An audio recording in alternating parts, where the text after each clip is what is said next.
You are listening to A Scary State, and this week we're talking about Valentine's Day.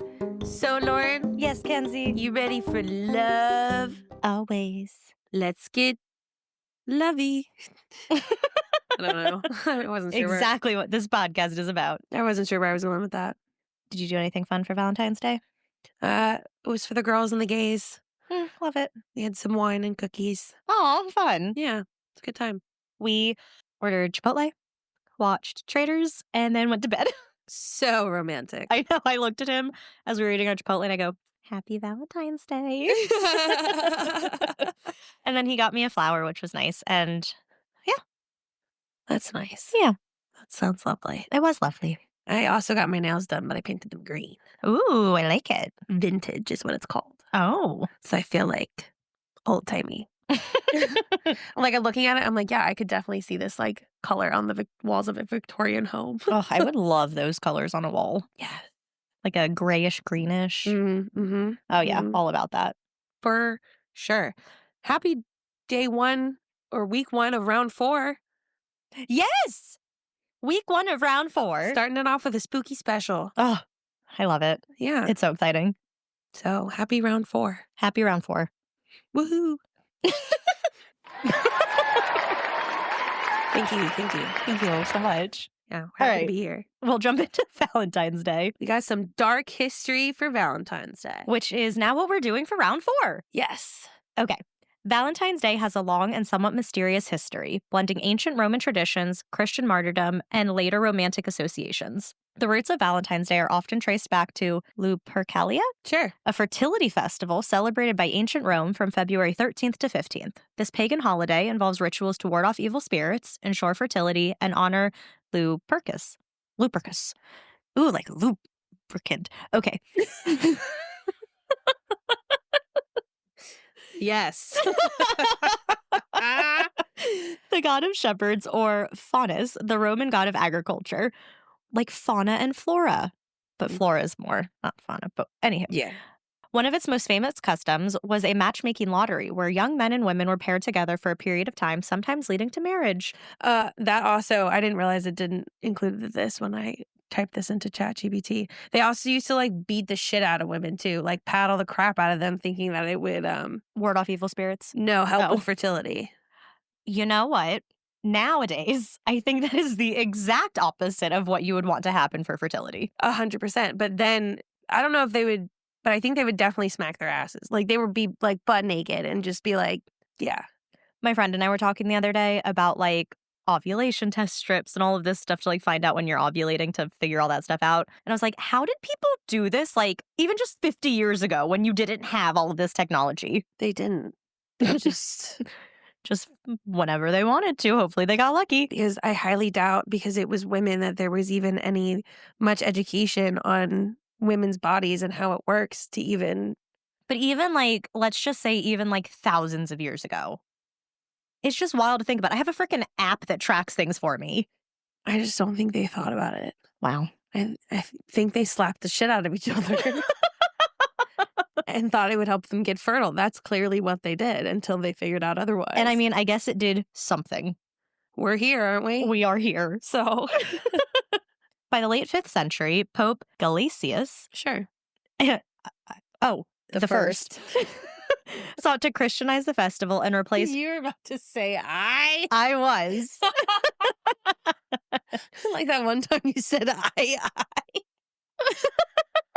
Shut up. No, that one was IV. No, you said I. Second.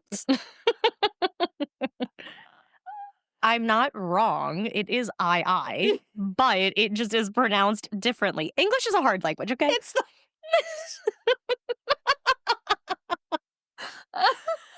Oh my God. Okay. Keep going. So, this Pope, Who's the first one? the first one, sought to Christianize the festival and replaced Lupercalia with St. Valentine's Day, celebrated on February 14th. The exact origins of St. Valentine are debated, as there were multiple early Christian martyrs named Valentine. The most common legends include Valentine the priest was a Roman priest. Well, he was Roman, not Greek. It's just like one of those, like, no. He researched the research. Okay, He Valentine. built the building. Right, he built the building. Okay, Valentine the priest was a Roman priest who defied Emperor Claudius. Its I think decree, it's Claudius. Claudius Well, because you'd say, like, that's, like, the beginning of, like, Claudia or Claude, or Claude. but okay, we're just gonna keep going. Okay. Its decree banning soldiers Not from. I. He's the second. Oh my god, why is this so weird for me? Okay, I'm just gonna start this whole thing over. Valentine the priest was a Roman priest who defied Emperor Claudius II's decree banning soldiers from marrying, believing single men made better soldiers.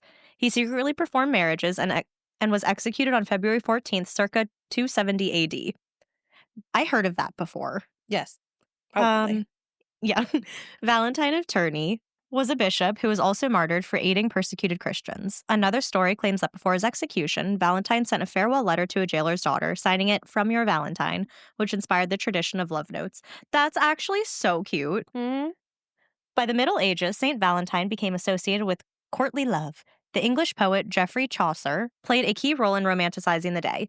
In his 1382 poem, Parliament of Fowls, he wrote about birds choosing their mates on Valentine's Day, reinforcing its link to romance. By the 15th century, nobles and lovers exchanged handwritten notes, the early predecessors of modern Valentine's cards. Cute! Do you remember in like elementary school when you would get Valentine's Day cards from everyone?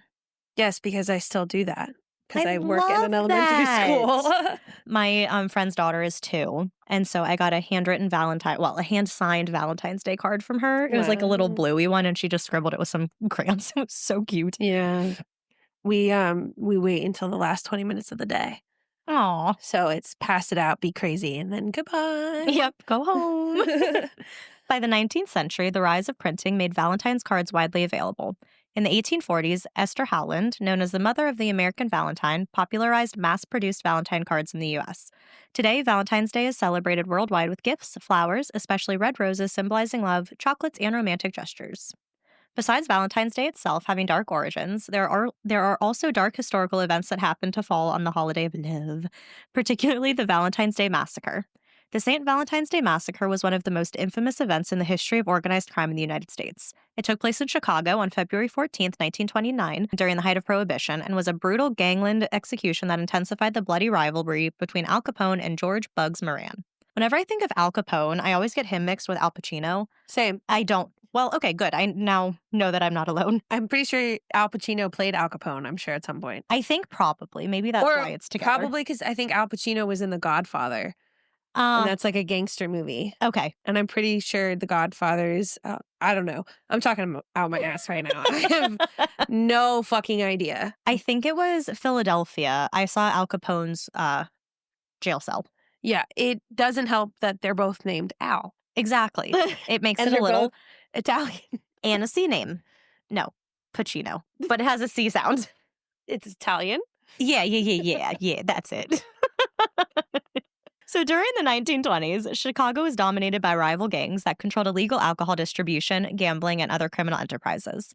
The most powerful were Al Capone's South Side Gang, the Chicago Outfit, and George Bugs Moran's North Side Gang. Capone and Moran had been bitter rivals for years, constantly fighting over bootlegging territories. The massacre was the result of Capone's attempt to eliminate Moran and seize control over the North Side's operations. The morning of February 14th, 1929, 7 men affiliated with Bug Moran's gang gathered at 2122 North Clark Street inside a garage used as a liquor distribution hub. They were waiting for what they thought was a delivery of bootleg whiskey. At around 10:30 a.m., 4 men entered the garage, 2 of them dressed as Chicago police officers and 2 others in plain clothes. The gang members, believing it was a routine police raid, lined up against the wall as instructed. Wow. Without warning, the officers pulled out Thompson submachine guns and opened fire. In less than a minute, over 70 bullets riddled the men, killing all but one, Frank Gussenberg, who was found barely alive but refused to identify his attackers before dying. So a list of those who were killed were Peter Gussenberg, Moran's enforcer, Frank Gussenberg, a hitman, the one who survived for a few hours, Adam Heyer, business manager of Moran's gang, Albert, That's just so funny. the business manager. Yeah, You need one. I guess so. Albert Cacellele, or James Clark, Moran's second in command, John May, a mechanic, not a gang member, Oh, Reinhard Schwimmer, a gambler and optometrist, Al Weinshank, a gang member mistaken for Moran. Ironically, Bug Moran was running late and escaped death because he saw the fake police. this is when you being late would really benefit you. Mhm. Except today, you were so early on time today. I know. Although no I one was done good.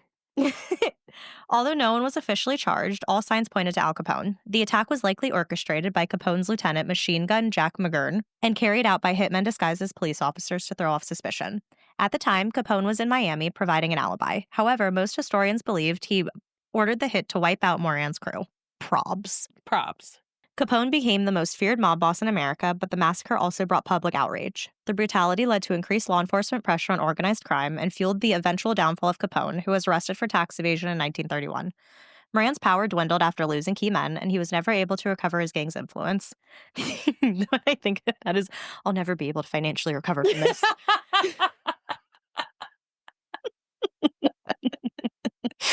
The St. Valentine's Day Massacre remains one of the most notorious events in American crime history, symbolizing the violent nature of gang warfare during Prohibition.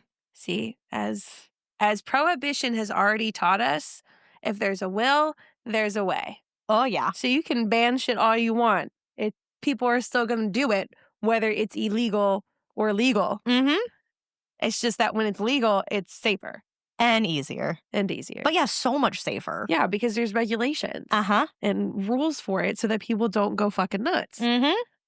And so that alcohol won't make you blind.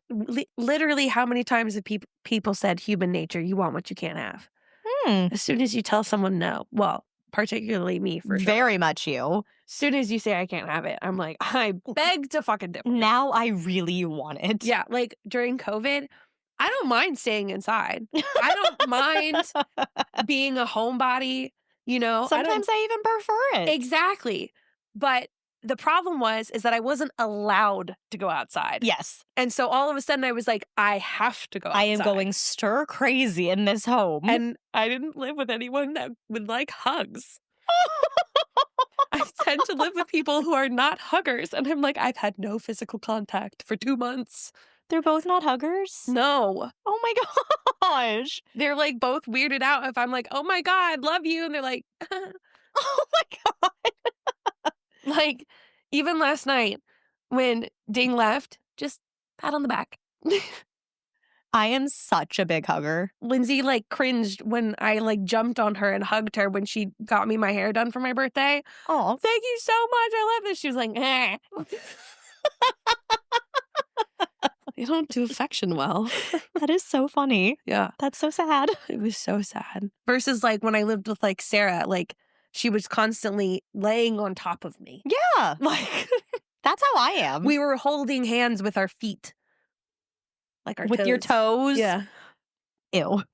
We have this one hilarious fucking video where you just see us go, Mermaid Man and Barnacle Boy, unite. And it's like with our feet and our feet like high five. Oh my God. so funny. There's a great picture of me, her, and Jim. I'm like laying on top of Jimmy and she's laying on top of me.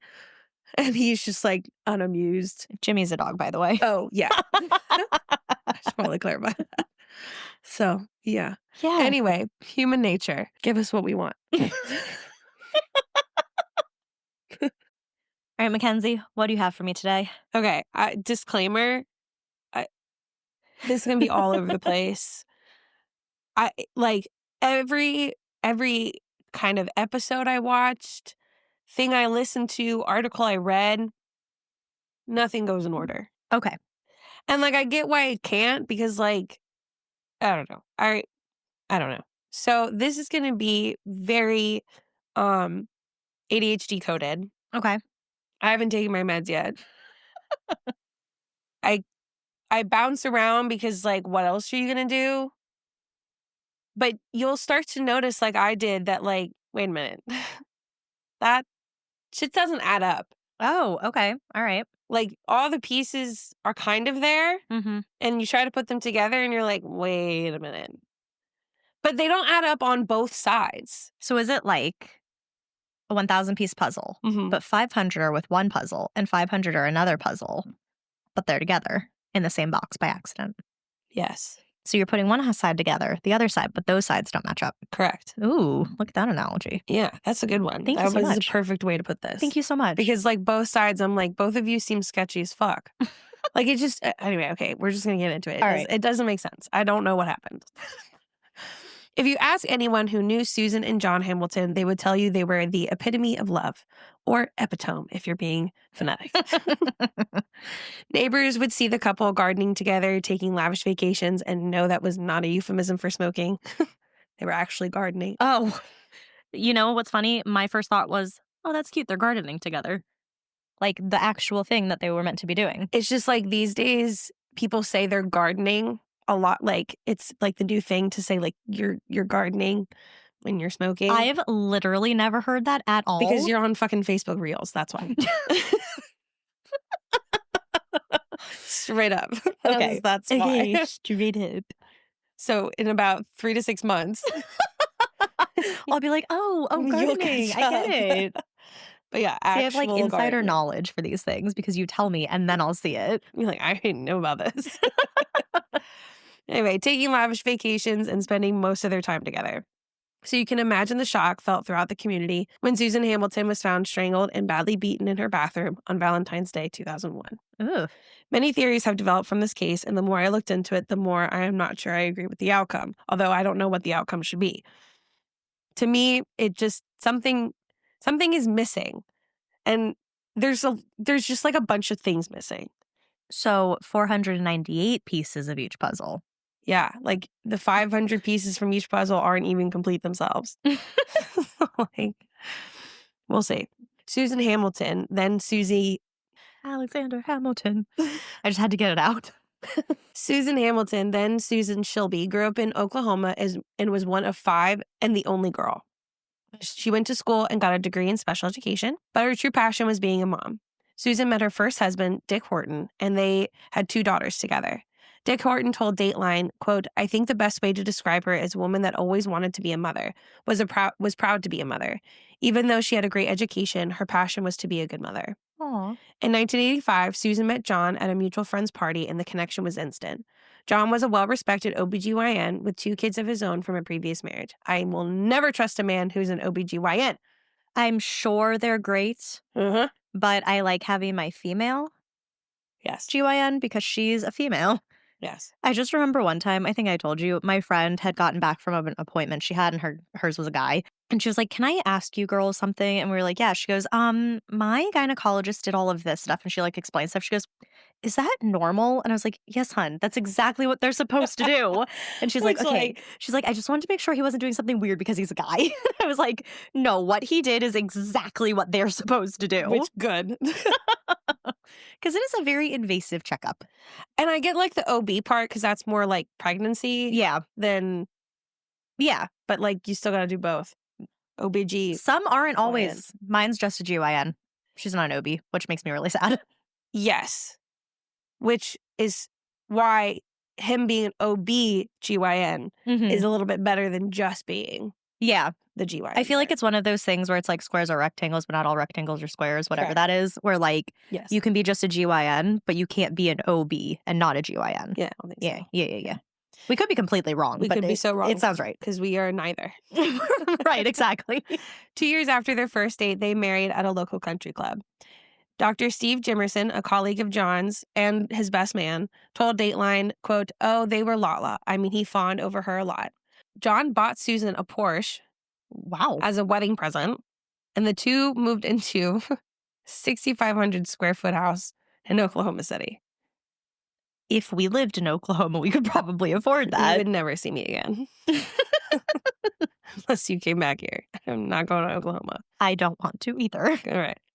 John worked at Mercy Hospital Medical Center and also ran a women's clinic that Susan began working at to help manage the day-to-day of the place. One of John's patients, Vesta Hall, who later became a friend to the couple, said, quote, she was beautiful, vivacious, intelligent, and just a really neat lady. Wait, and he was the OBGYN? Yeah. So one of her patients became friends? Because Susan also worked at the clinic. That's so odd.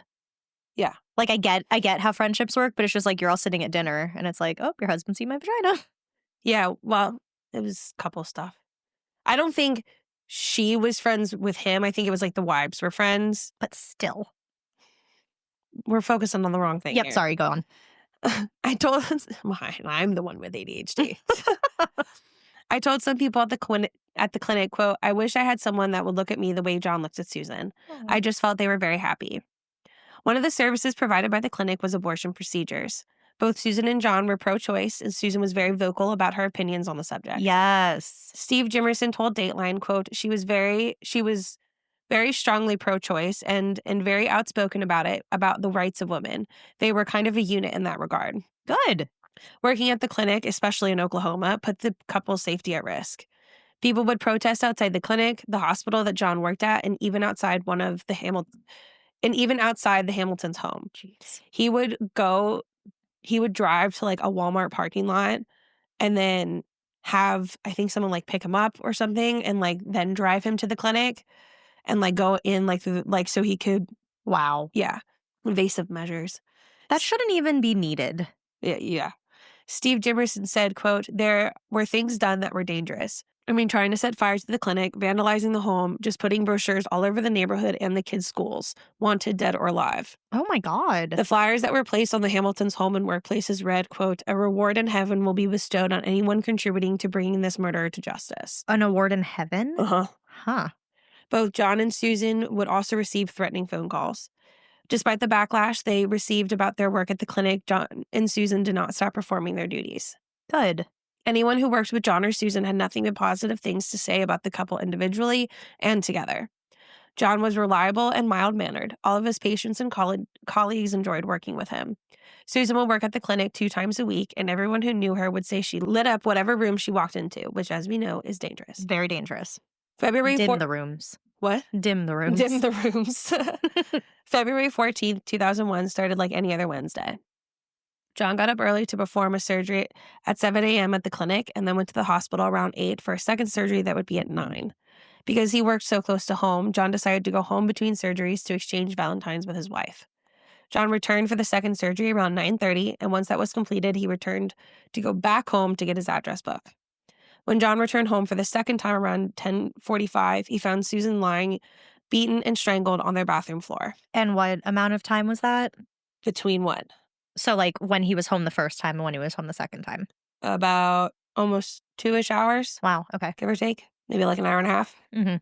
Her head was bludgeoned, surrounded by a pool of blood. Her face was savaged, almost unrecognizable. When I was watching some sort of like TV thing about this, Mhm. it wasn't Dateline, it was a different show. And they like blurred out her body when they were showing the crime scene images. Yeah. I've never seen a blurred thing so red. Ah. Like it was like the biggest thing with this was just how brutal and bloody this scene was. Yeah. And like I've never seen like a blurred image so like dark red. Wow. Okay. Yeah, it was crazy. 2 neckties were knotted around her throat. John frantically called 911. So this is the 911 call. Oh. So we're going to go operator, John, operator. So yeah. Okay. So I don't have to keep saying it. Operator, 911, John, please send an ambulance, please. What's the problem? My wife. I think my wife is dead. Please. Sir, please. They told the operator he was trying CPR. John says, "Listen, I'm a doctor. I've been trying CPR. Please send somebody quick." The operator, "Okay, is she not breathing?" "No, she's not breathing. I don't get a pulse. Please hurry." "Okay, you're doing CPR?" "Yes, I'm trying." "Yeah, I'm going to hang up so I can continue. Please." "All right, we'll be right there." Okay. Hangs up the phone. Mm-hmm. So who would do such a thing to a beloved person of the community? Was it a robbery gone wrong?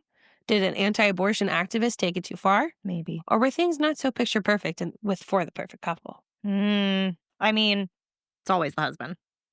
The initial investigation was pretty short before the police made an arrest. So we're going to go over what happened, but the major details kind of come out during the trial. So we're going to spend more time on that, which will fill in some of these gaps. Okay. Oklahoma City investigators Teresa Sterling and Randy Scott arrived at the Hamilton house at noon that day.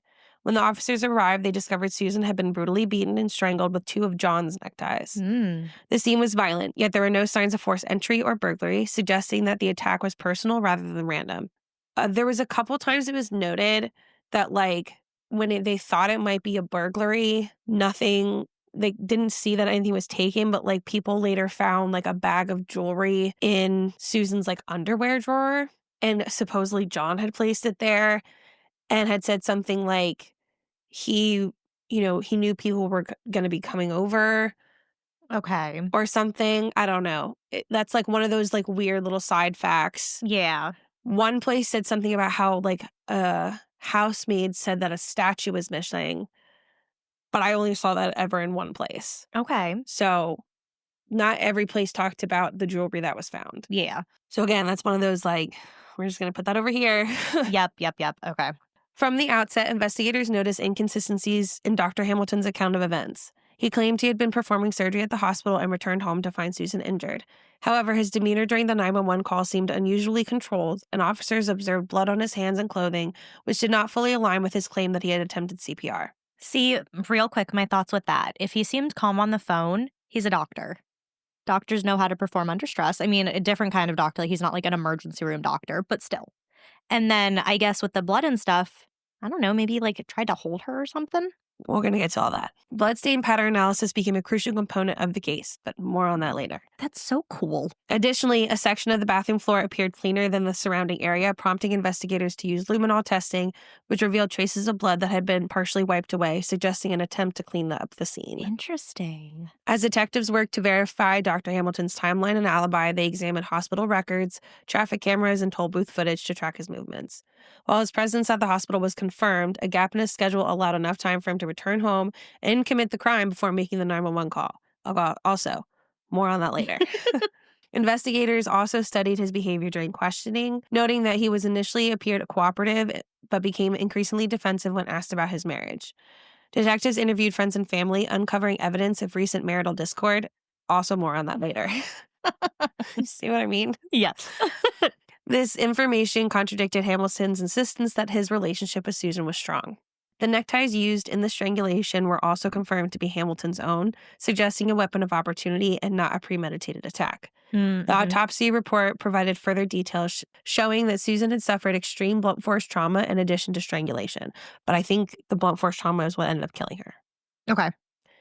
Susan had scratch marks on her neck from trying to grab at the necktie that was around her throat. Her face was smashed repeatedly into the tile floor of the master bathroom. She had suffered 3 blows on the left side of her head from a blunt instrument.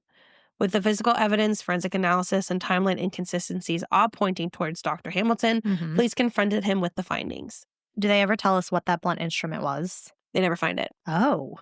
His inability to provide satisfactory explanations for the forensic inconsistencies solidified their case. Based on the overwhelming evidence, he was arrested and charged with first-degree murder. So, I'm going to go over here. Okay.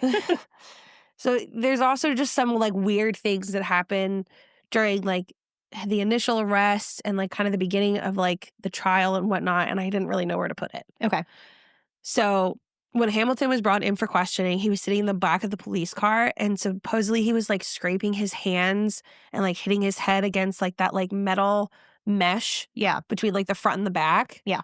And a lot of people speculated that that was like so that if someone asked like why he had scratches or whatever, like he could say it was from this. There was some weird thing about like every time the police weren't in the room, he kept like looking at his shoulder. I don't know what that was. That didn't really make sense to me. No. The other thing, I thought this was kind of fucked up. So Hamilton was permitted to attend his wife's funeral because he wasn't charged yet, but he was arrested. Okay. But in order to attend his wife's funeral, he had to pay for the transportation and the time of the officers escorting him. And it was the day after the funeral that he was officially charged with first-degree murder. Oh. I was like, damn. Yeah. Like, that. Okay, so again, here's like another, like, just, I feel like it's important to say because I'm like, this is included in one of these, like, here's this weird fact that is making some things not make sense. Yeah.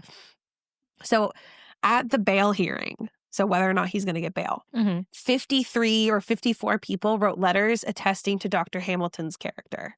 Okay. Okay. One of them was Becky Davis, an employee for 13 years, who wrote, quote, "I've never seen or been the object of abuse by him. He has never raised his voice.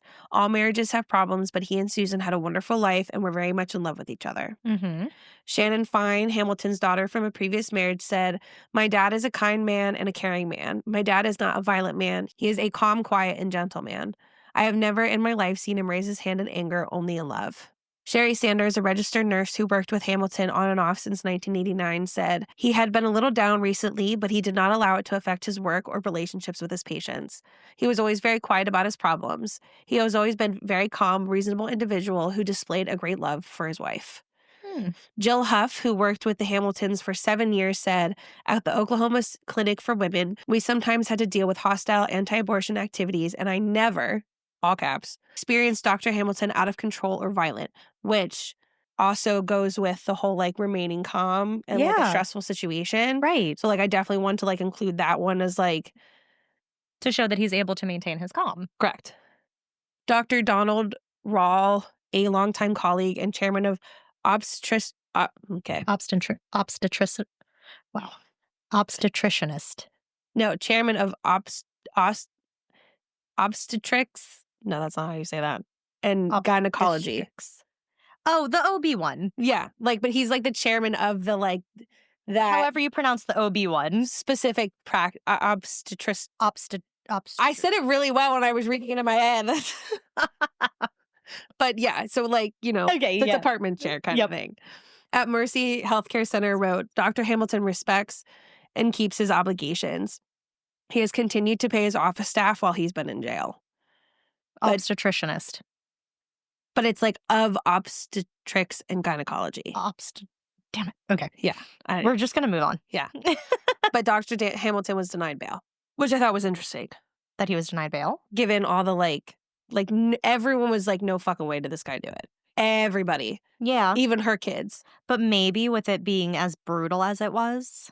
Well, I think in like one of the newspapers, I had seen this like quick glimpse of like one of the prosecutors saying something about like when someone's charged with first-degree murder, like not allowing them out on bail for one reason or another. I didn't read too much into it, but I don't know. From like the jump, it's just like, could it be?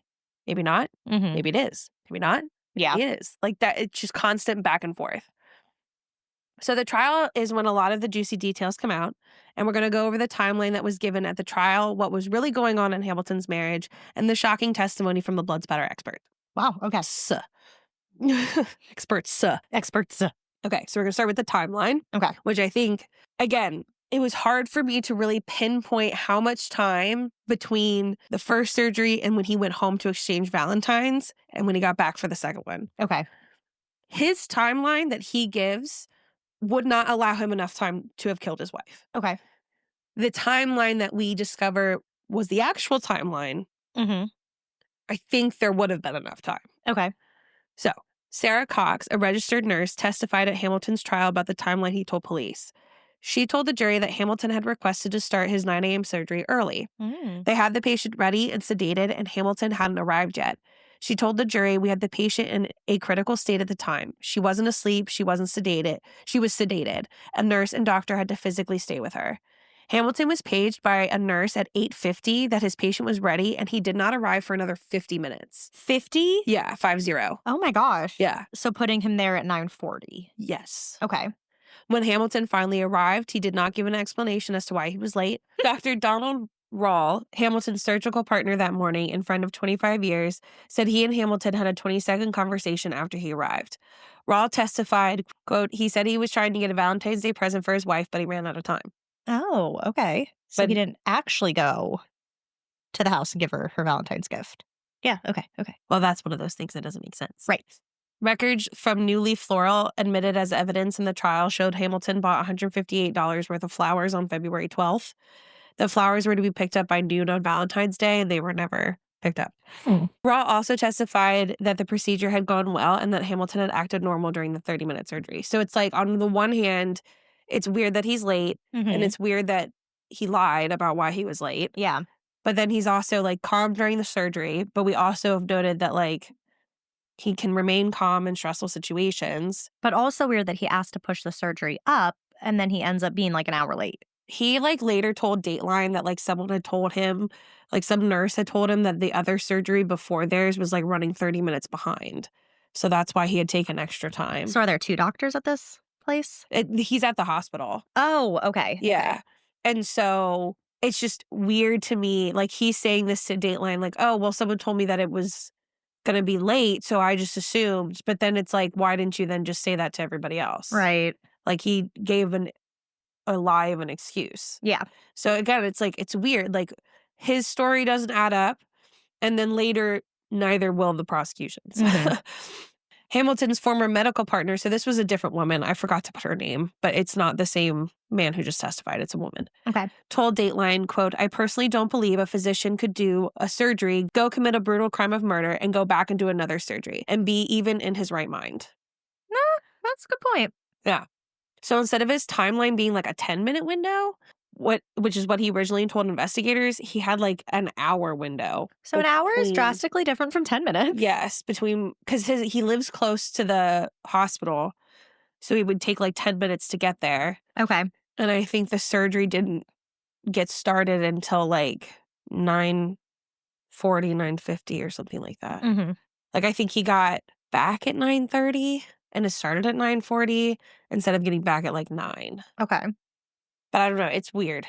Yeah. So it's like hard to tell, like, would it be a substantial enough timeline? Mm-hmm. Because the other thing that they pointed out too, with the timeline of when like he came home, like the second time he came home, they said that like a person would have had to have just been arriving if it was someone else Okay.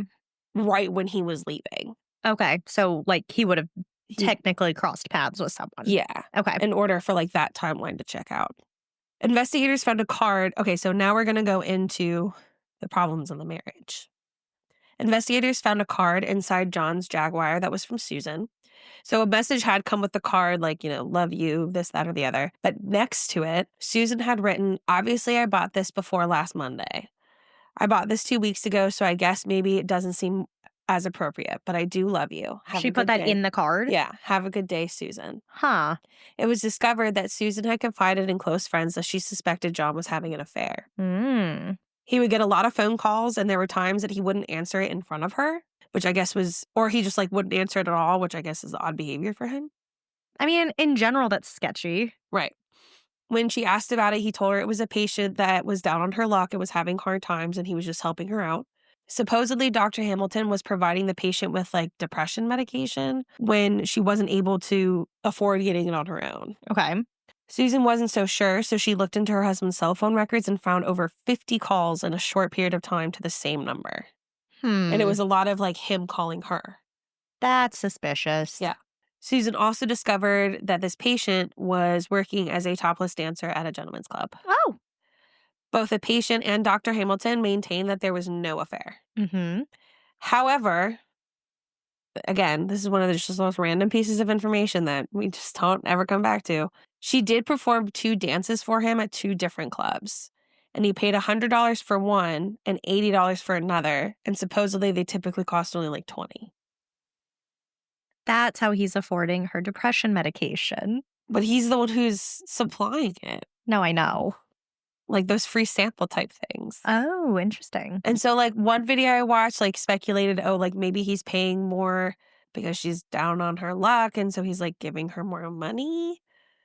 That's what I was thinking.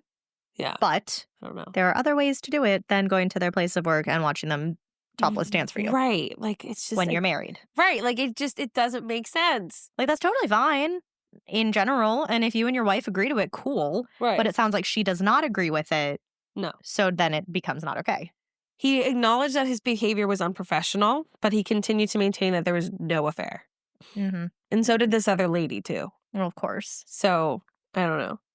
Even the Hamilton's neighbor, Susan Johnston, told Susan Hamilton she didn't believe that John was having an affair. She told Dateline, quote, I said, Susan, I don't think it's true. I don't think John's having an affair. He's crazy about you. You have a good marriage, and I don't think that it's true.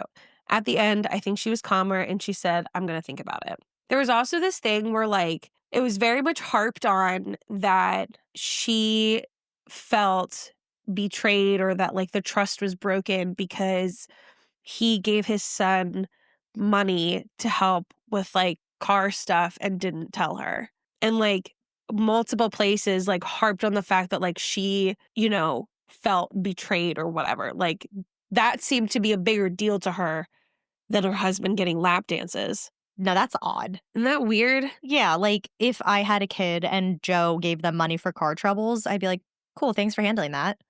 Well, it wasn't her kid, it was his own kid. Okay, but, like, from the other marriage, correct? Yeah. Still, yeah. Right, I'm like, I There don't has know. to be, in my opinion, there's something else, and so now everything that he's doing is just a break of trust. Right. I think even if he didn't have the actual affair, like, the things that he were doing was inappropriate. Yeah. So during his trial, Dr. Hamilton provided his own testimony in an attempt to explain the circumstances surrounding the brutal murder of his wife, Susan Hamilton. And again, this shit's not gonna make sense either. Like, nothing makes sense. Okay. Nothing makes sense. He recounted how he discovered Susan's body in their home on the morning of February 14th, 2001. According to his account, he returned home after surgery to retrieve his address book, only to find her severely beaten in the bathroom. In a state of shock, he immediately called 911 and performed CPR, hoping to save her life. He told the court he hollered at her and grabbed her shoulder, rolling her onto her back as he stood with his feet straddling her head. He said, quote, "I kind of jumped over her to get to her right side and my shoes came off as I fell to my knees." It's important to remember the shoes coming off Okay. because that's part of the prosecution's defense with the blood spatters, that some of it, the way it's landed on his shoe and also in the shoe or something like that. And so he's trying to say, oh, it's because my shoes were off. Yeah. And they're like, no, it wasn't because your shoes were off. It's because you were beating your wife. Okay, God. Because he wasn't wearing shoes when they arrived. He was wearing socks. Mhm. But there was like a random trail leading into like the bedroom. Like blood trail? Yeah, like like footprints. Yeah. And so they like account for all the footprints and like why they're there. Mhm. But we're also going to get back to that later. Oh my God, okay. Okay. So like, yeah. I don't know. I don't know what's happening. I'm sorry. He also said that he was giving her CPR and tried to strike her sternum with a sharp blows in an attempt to shock her heart into beating and then began chest compressions. Mhm. He said, quote, "I gave several. I didn't count. The one thing I noticed is that as I did that, a bloody, frothy spew came out of her mouth with every compression." Oh. Which, like, are you in a state of shock or not? Mhm. Like, I don't Right. know. I don't know. I don't know. Yeah. Something that first responders noted was that there was no blood around his mouth, even though Hamilton claimed to have given her mouth to mouth. And, like, Mm. her face was beaten. And I Like, mean, if there was that spew coming out of her mouth as right. he's doing the chest compressions. And then also one of the first responders said that when they arrived and they saw Hamilton doing CPR, it was in a very weird way.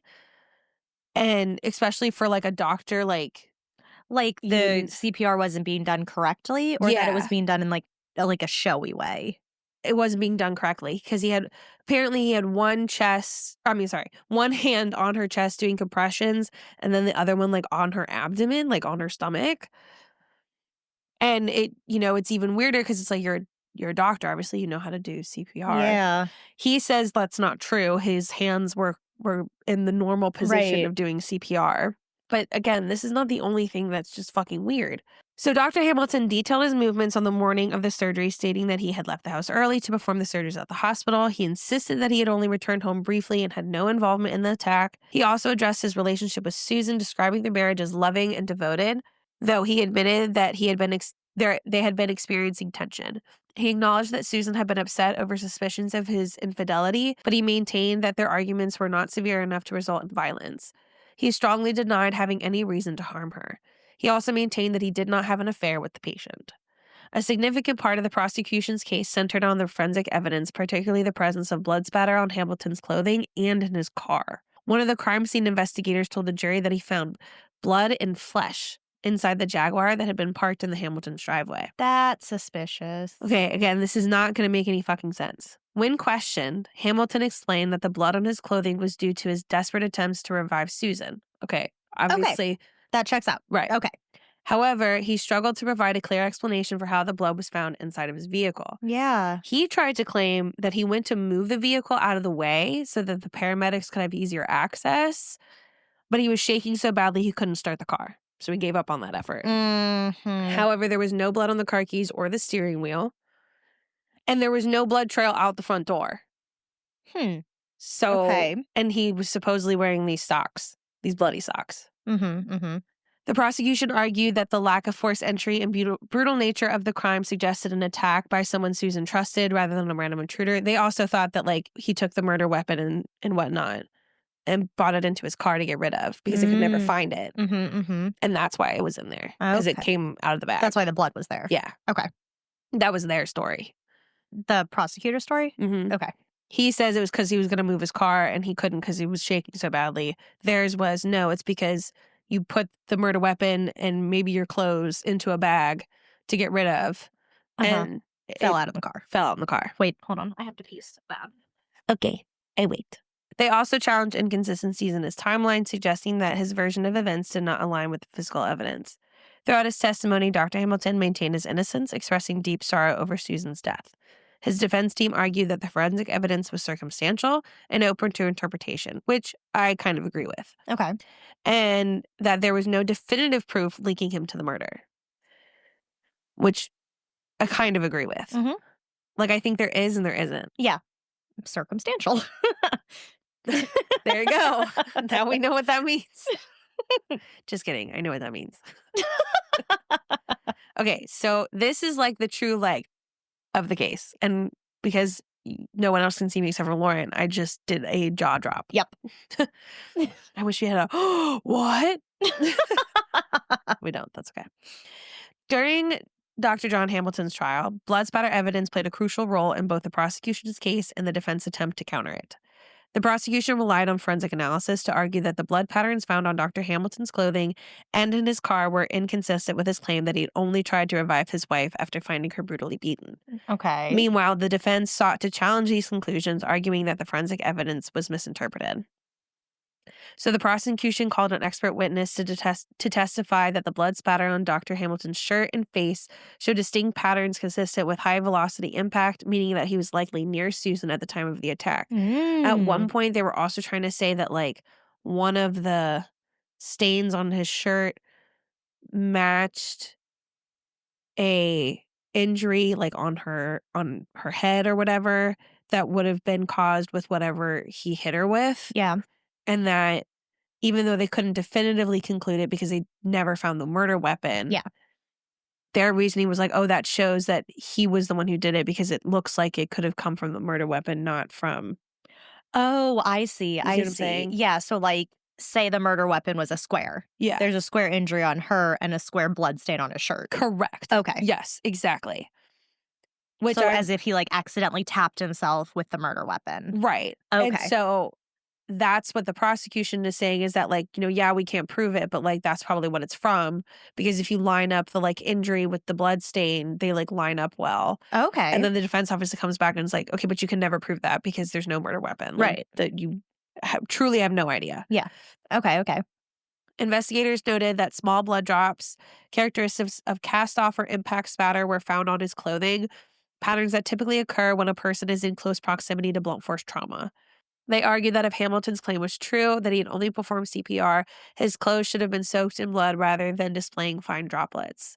I get that. Okay. Additionally, the prosecution pointed out that blood was found in Dr. Hamilton's car despite his insistence that he left the home that morning for surgeries. While the amount was small, it raised questions about whether he had attempted to clean himself up or dispose of evidence before calling 911.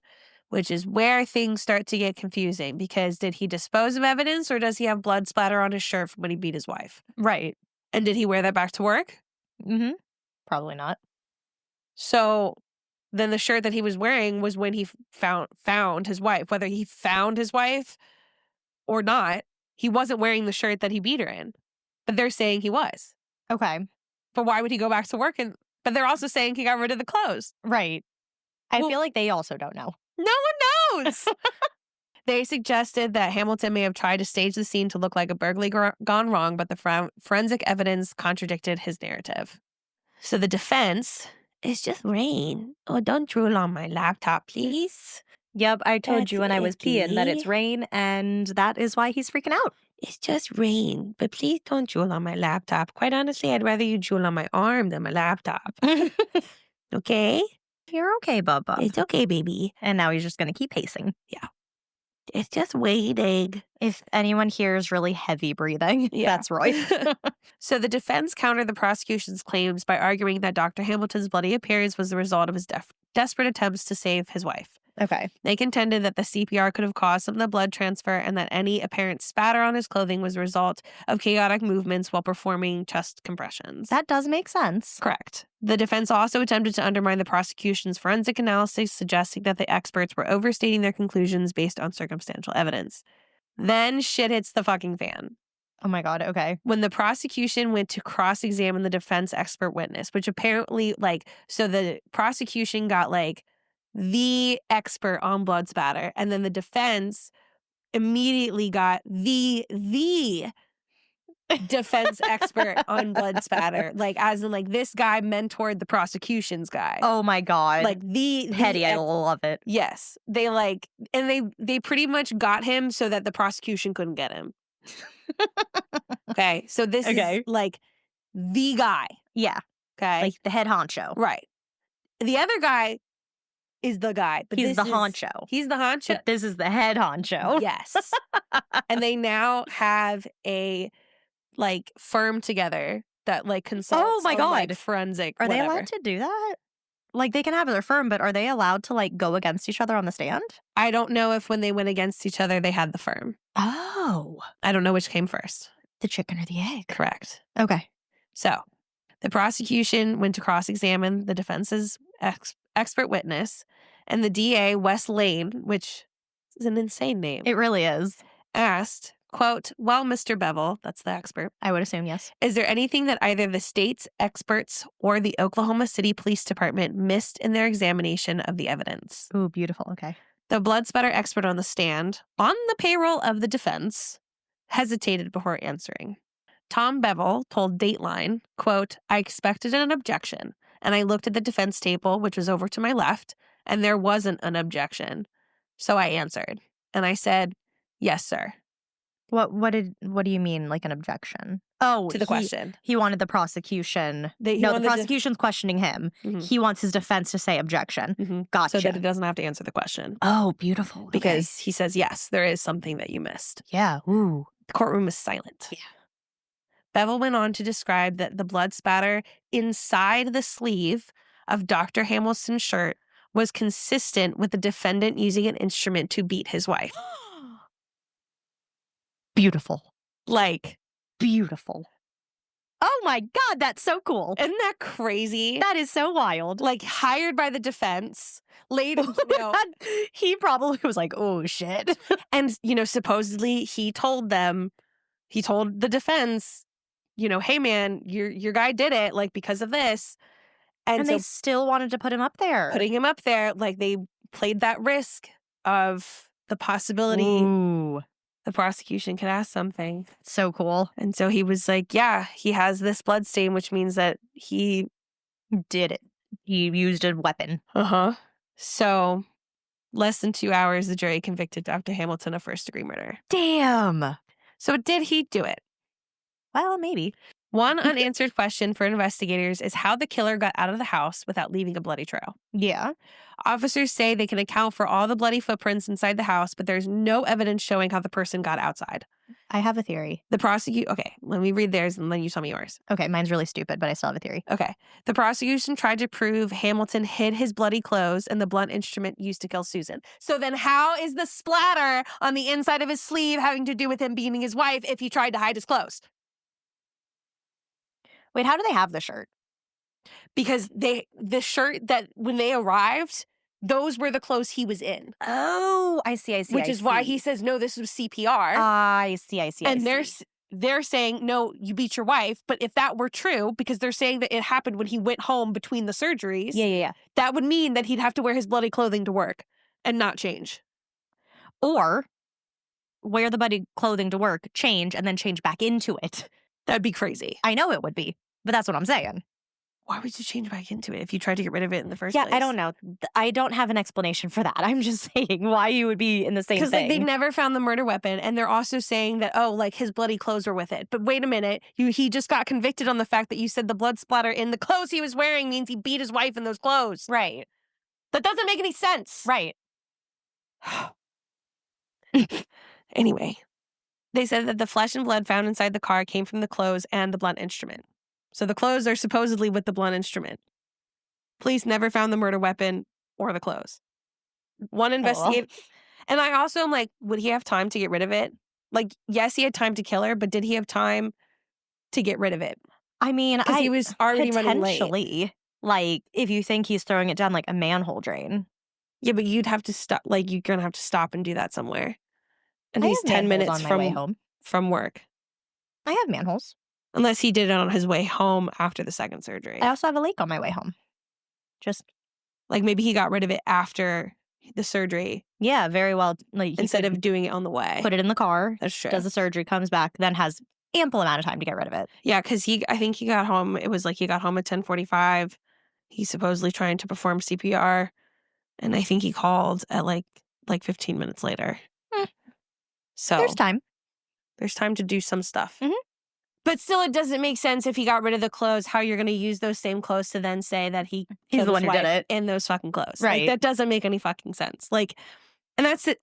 Okay, hold on. Let me finish. One investigator believed that the killer first took a shower and then let the water run for an extended period of time. The attacker poured cleaning solution in the drain in an attempt to prevent investigators from finding the blood in the shower.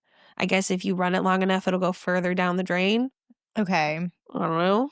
This would explain the lack of blood trail leaving back out the house. The killer was careful not to step in blood and changed into clean clothes and concealed the bloody clothes in a plastic bag. Again. But it could be he killed in those clothes. He's not getting rid of them. We're going to ignore that part. Okay. He wore these clothes. Mhm. He killed her. Mhm. He changed out of the clothes, went to work so no one sees blood on him. And I know he's probably not, because I thought about this too. I'm like, he's obviously going to be wearing scrubs. Yeah, but back to, he changes into, his scrubs or something. So, So like, he's did not he- wearing the same outfit. Right. Puts it back on because it's already bloody. So Yeah. then when he goes to pretend that he's doing the CPR, it's like new blood, but it's Yeah. going to look like he can conceal all of the blood from the first incident by explaining it away from the Yeah, CPR. but they never talked about like layers. Yeah. And I feel like- Maybe the second time it was able to saturate it so much. Yeah. Or maybe it was so saturated. I don't know. It really, like, for how bloody she was Mm-hmm. and the pictures I did see of him, there should be more blood. Oh, okay. I don't know. But we have to get rid of the whole he got rid of the clothes thing.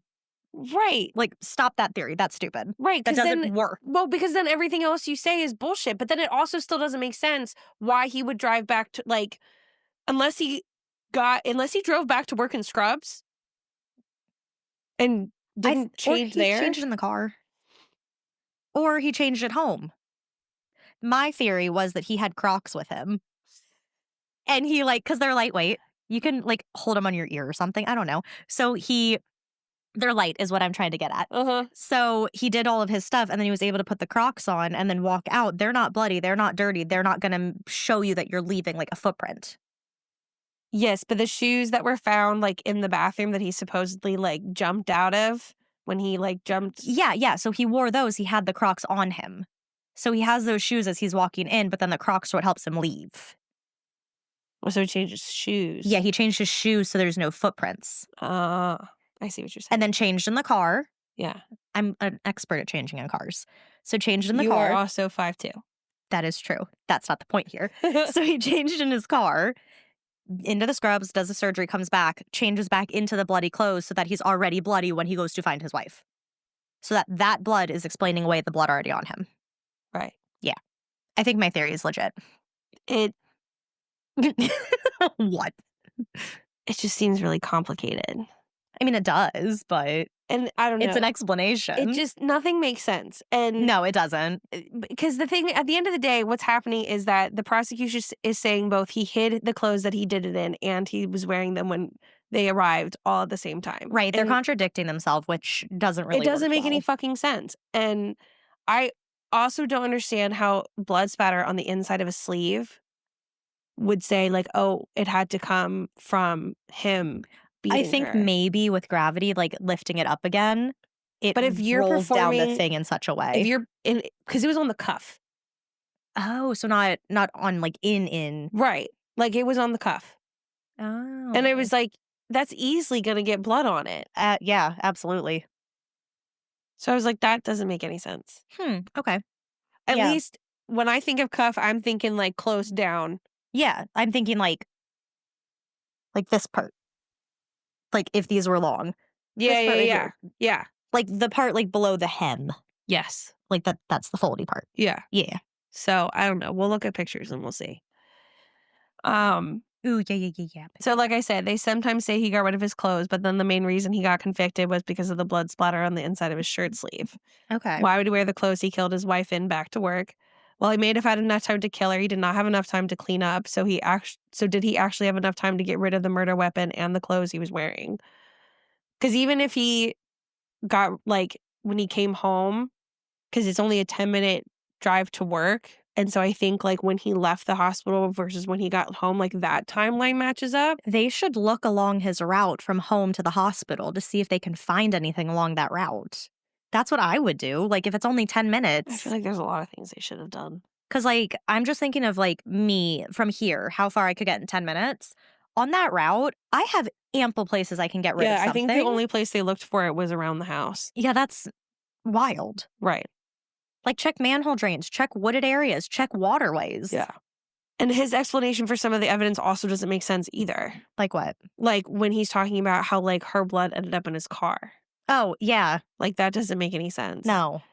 The whole thing with like the affair, like that doesn't make any sense. The whole thing about him lying about the timeline Yeah. and being late Mm-hmm. and not telling investigators and then also lying to his coworkers about why. Mm-hmm. The card from her, like being found in his car. Yeah. You know, it's not like something he left at home. So it's like you read it and did you leave in a huff Mm-hmm. because you're mad? Mm-hmm. I don't know necessarily though, because I'm like, okay, if you're exchanging Valentine's Day gifts, because I forget where hers was found. Her Valentine gift? Yeah, that he gave her. Oh, yeah. What was it? I think it was not flowers. I know there was a card that basically was just like, I love you, like blah, blah, blah. Mm-hmm. And then, oh, because there was also a coworker that saw him talking on the phone to who she thought was Susan. And it was like a normal, calm conversation. Like it wasn't like hostile or anything like that. Mm-hmm. And then after that is when he went home and said that he exchanged Valentines. Okay. Which to me, that's weird. Why? You have a very short window. You don't go and pick up the flowers that you ordered that were $160 bucks. Yeah, I forgot about that. And you go home just to exchange cards? I mean, maybe it was one of those things where he's like, I got you the card, I got you something else, it's not ready yet, the flowers. He just had to pick it up by noon, not at noon. Oh. I don't know then. It just like didn't make sense to me why he would go back and do that. Yeah. I don't know. Someone also said too that like, could it be the woman he was supposedly not having an affair with? What do you think? Like, what are your thoughts? I think there's a good enough amount of evidence to make me think he did it. Yeah. But then there's also some things that I'm like, well, now you make me doubt. There are enough holes in it. Yeah. Cause like she was getting ready to go meet someone for like a brunch or something like that. Cause she was found, her hair was still wet and she didn't have any clothes on. So she was getting ready. Yeah. And so he gave it to her in the bathroom. Yeah. And read the card and got pissed. And then goes and gets two ties from his closet and strangles her. And also beats her over the head with something. Mm-hmm. Like that just seems like a lot of steps. Yeah. Versus like I could see him Could we think crime of passion? I could see crime of passion, but not necessarily. Like I'm wondering if there ever was an actual object because they also said her head was smashed into the floor. Right. I do remember you saying that. So part. could that be what the blunt object? Or maybe like the tub or the toilet. Yeah, because some of it was cleaned up because they found like a wet rag. So it was like someone clearly tried to clean it up. What they think happened is like he started to try to clean it up and then he got paged. And he's like, oh shit, I really need to get back. Yeah. But he'd also have to clean himself up too. Yeah. Like face, arms, neck. And so like when they said like, oh, they probably left this running for a long period of time and then poured cleaner down it, I'm like, he does not have enough time. Or turns it on, goes to surgery, comes back, turns the water off. Yeah, because I think if he left at 9:30 instead of at, like, 9, like he said, Mhm. then he would have been gone for, like, an hour. Yeah. You can leave water on for an hour. Yeah, because it's not like the drain is clogged. Right. They should look at his water bill. Yeah. And especially the whole thing about moving the car so that, like, Yeah, that's stupid. you clearly you say on the 911 call you think your wife is dead. Mhm. You're trying to perform CPR because she's not breathing. Right. You're not gonna be like, "Oh, but let me be courteous. I'm gonna go move my car for you So that they guys." can help her faster. Yeah, no, that doesn't Like make I any get sense. people aren't thinking in their right mind in stressful situations like this. But we're a doctor. Right. But again, like even if he did put new shoes on to walk out, Mhm. he has had his hands all over her. That is true. That shit would drip on the floor. Unless you washed them in, like, the shower. Right, but I mean, like, if he had been giving her CPR and, like, had called and, Oh, true, true, true. was like, "I'm gonna go move my car," he's not gonna stop to wash his hands. Right, now. And it's what the other thing that bothers me too is that, like, I couldn't find like, obviously, yes, like, he had his answers to some things, like why his shoes were off. The whole jumping out of them, that also doesn't make sense to me because they were like loafers. Yeah, no, that doesn't make sense. So, I don't know. It just doesn't make sense. When you look at him, like, he does have blood stains, like, on his knees, so I'm like, "Okay, it definitely looks like he was kneeling." Mhm. I don't know. There's just so many things that don't make sense and so many questions that I feel like they brought up something, and I'm like, "Yeah, okay, what did he say to that?" Mhm. And we don't have an answer. Right. Like, we have an answer for some things, but then his answers, I'm like, "Okay, well, that sounds like bullshit." Yeah. And it's like, I don't know. It just doesn't make any sense. No. Doesn't make any sense. So how long was he sentenced for? Life without parole. Damn. Yeah. Obviously, he maintains his innocence. He tried to get it paroled. I mean, not paroled. He tried to get it, Appealed. thank you.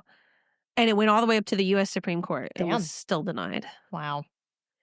And it's like, I get, blood spatter evidence is not an exact science. It's been like debunked or Mhm. whatever. So I get his standpoint from that, especially when you have two supposed experts saying very different things. The clothes situation doesn't make sense to me. Yeah, no. And honestly, what's funny is I didn't even really think about it until I stumbled across a Reddit post and I started reading the comments and they were like, wait, they started talking about his clothes Mhm. and like, so he went back to work in his bloody clothes. Like, I think that can be explained by changing the car. But then but I there don't would be feel like blood in the car. right. There would be a lot more blood in the car. Yeah. And there wasn't. Yeah. And he doesn't have that much time to clean all of that up. Right. They should luminol the car. Wow. I mean, they must have done something because they did find the blood and then the flesh. That is true. Which is so weird. And like flesh? Yeah, that part's the weird part. Like, the blood, more explainable. Yes. But the flesh, no. Like that is why like it makes sense to me like, oh yeah, it fell off the thing he beat her with. Like that makes sense. Mhm. It makes sense he would have tried to get rid of that. Mhm. However the fuck he did. Maybe they just didn't search hard enough. Maybe. Whatever. But then how is no one addressing the fact that like, well, wait a minute. I thought you said he got rid of his clothes. Mhm. How can he have gotten rid of his clothes and also been wearing the like Right. Yeah, that yes, part's weird. obviously your explanation, but no one gave that explanation. Right. No one offered that up. See, that's the thing where, like, you and I will have, like, a case like this, and one of them will get, like, one of us will give a piece of information, and we're like, how are we, two normal people, Yes. able to come up with this conclusion that, like, seemingly no one else did? Yeah.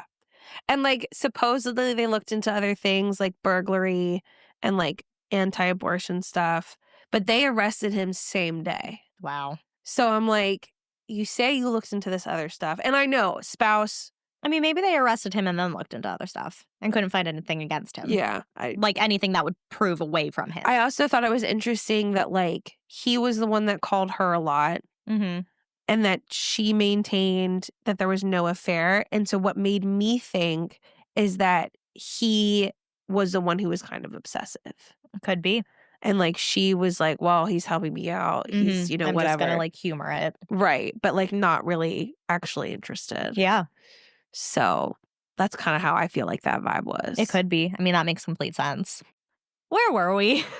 We've been having so many technical issues. I don't know, but But pretty much we don't think he did it, or he might have done it. There's just too many I holes in the think case maybe to know. he did it, but I don't think the way that they proved it is correct. I like it. Like, I think he did it. But so you think the correct person is in jail? I think that just because you couldn't believe someone could do that doesn't mean they didn't do it. Hmm. I don't think that is. I think that is because you know them well enough and you don't want to possibly think that they could, someone you care about, someone you respect, whatever the case may be, could possibly do that to another person, which is understandable. But I think that all of us deep down, given our paths in lives, could all have the potential to be put in a situation where we snap like that. Yeah. And if he is as, everyone's looking at it as this cute and beautiful marriage. There were some comments where like she had claimed that he felt a little smothery. Mm-hmm. And so is it, in love or is it obsessive? Is it trying to be, are they always together because he's insecure and controlling? I don't know. From everyone's perspective, it didn't seem like that. Mm-hmm. It seemed like she was just as much in love with him as he was with her. But to me, that is not a reason for why he wouldn't snap. Because if they're that much in love, then this idea of living without her, right. And so it's like, I don't think that to me is what's like, oh, he probably didn't do it because that's not part of his personality. I think that can happen to a lot of people. Mm-hmm. I think the way that the prosecution tried to prove it doesn't make sense and therefore makes me doubt, is that actually what happened? Yeah. Or is there maybe a stronger possibility that it was something else? I don't know. Maybe, maybe this woman wanted to get rid of the competition. Maybe she did do it. I don't know. It didn't seem to me, it seemed very surface level of the investigators, like what they looked into, just to say they looked into it. Yeah. So it's almost like I think he did it, but I would like a better explanation as to how he did it. And because it's not a good explanation, it makes me think, well, maybe he didn't do it. And so I'm not like 100% either way. Yeah.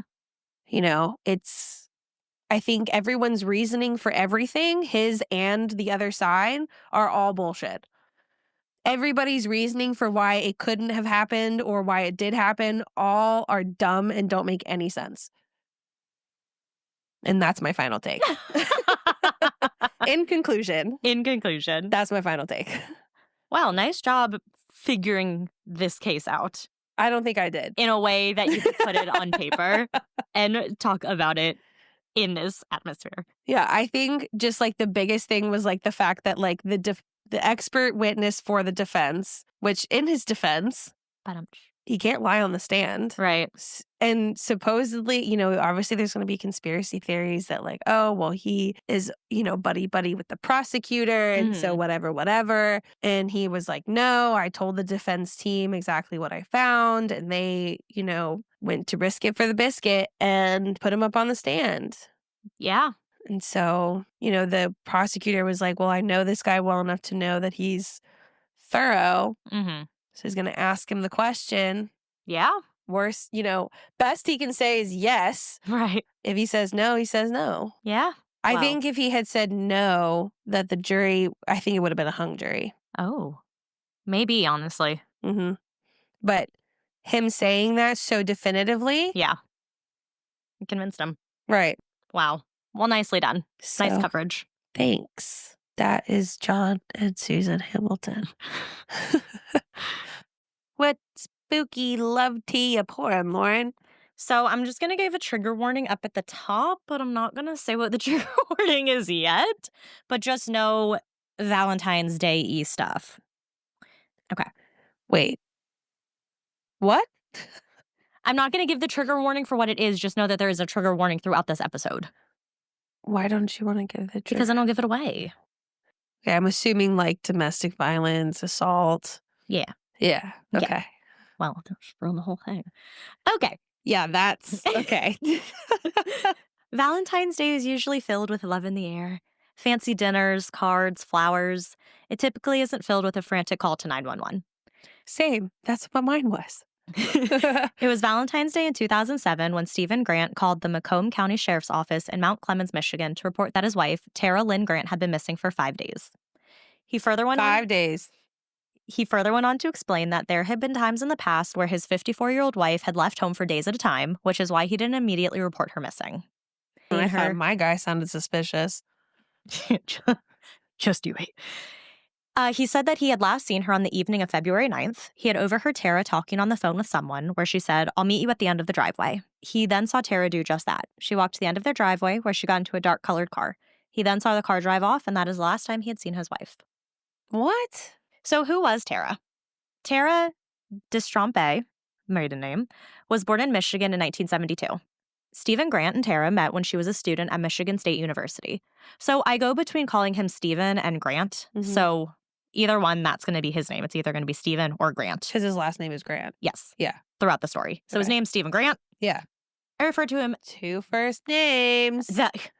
Yup. Stephen had recently dropped out of school to take a job with former state senator Jack Faxon.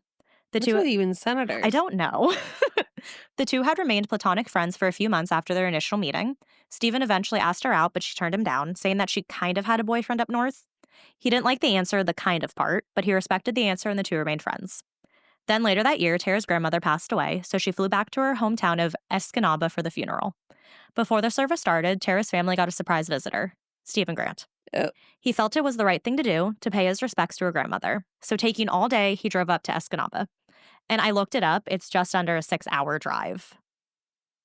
When he arrived, he called her and told her he was there. She was obviously very surprised. She went out to meet him with her kind of boyfriend. It was awkward, Grant said, but it wasn't terrible.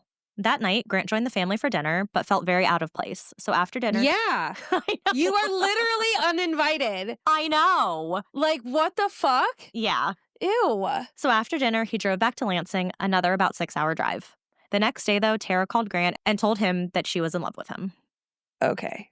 When she returned home, the couple started dating and did so for a few months before Tara moved into Grant's apartment. At the time, Grant was working for his father's tool and die shop in Mount Clemens. So I had no idea what this is, and it's die as in D-I-E, not D-Y-E. So a tool and die makes construct precision tools and metal forms called dies. They are used to cut, shape, and form metal and other materials. So not dice. Correct. Yes. So it's just they make things. Okay. Like make metal work. But not things. die. No, not die, though it's spelled the same way. Right. He had originally held jobs in the political sphere, but politics weren't great in 1994, so he had to find work elsewhere. Tara I did not have sexual relations with that woman. Was that 94? I think so. Tara eventually graduated from Michigan State University, where she earned her bachelor's... Or it was 91, one of the two. One of those. Yeah. Where she earned her bachelor's degree in business administration with an emphasis on marketing. Tara loved art, so when Stephen proposed, he did so on the steps of the Detroit Institute of Arts. Wait, she loved art? Oh, I thought you said left. No, she loved art. I was like, damn, that's kind of shitty. The two got married in September of 1996, but times were rough. The economy wasn't great, so Tara was having a hard time finding work. I was almost 2. No. She finally got a temporary job with Morrison Knudsen, which was eventually acquired by the Washington Group. I don't know what that means. It was that one company, and then it became the other company. We don't know what she did. I will get to it. Oh, okay. In November of 2000, Tara gave birth to their first child, a daughter. Then in November 2002, they had a son. So this part's odd, but I included it anyways. So, quote, "Our son was a surprise," Grant said. Tara had gotten what she thought was a birth control shot, but they had given her a flu shot instead. What? It was a surprise. At first, it was tough because we weren't ready for that mentally. We thought it was going to be just one kid, but then he was born and he was as perfect as his sister was. And I was thinking, where did you go that you asked for a birth control shot and you got a flu shot? And what lie did your wife tell you? Right. Oh, I went and got the birth control shot, but my God, it was the flu shot. Like, what? I know. So weird. That doesn't make any sense. So weird. That doesn't make no sense. But either way, they seemed very happy with the little family they had created. Tara started to excel in her job, quickly climbing the corporate ladder. She had begun working for the downtown Detroit office of Washington Group International, an engineering and construction firm with an office in the Detroit suburb of Troy. So side note, in 2007, the company was acquired by URS Corporation of San Francisco. That means nothing. It's just to give pretext. And what is it again? It is the Detroit office of Washington Group International. So they do engineering and construction. Oh. Her job also required that she travel a bit, with the main location being Puerto Rico, as she also happened to be the manager in the San Juan office, the capital of Puerto Rico. Stephen would later say that it wasn't uncommon for Tara to be on a trip, come home, kiss the babies, and leave again. In 2007, Tara was the breadwinner of the family, while Grant cared for the kids and worked for a few hours at the local tool and die shop. This also meant that Stephen was doing a lot to care for the kids, so the family eventually hired a 19-year-old German au pair named Verena Dyerkers. Uh-oh. If he's working from home, what do they need an au pair for? He sometimes goes into like the tool and die shop to work. Yeah. I don't know. I went out to dinner recently with Nora and Addison, and we were talking. I don't know how we got on the topic of au pairs. I think I was talking about one podcast I listened to.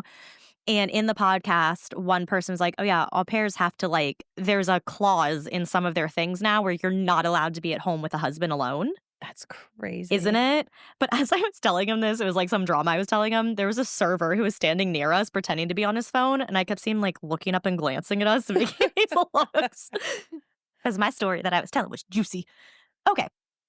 It was from a podcast. So it was a juicy podcast. Okay.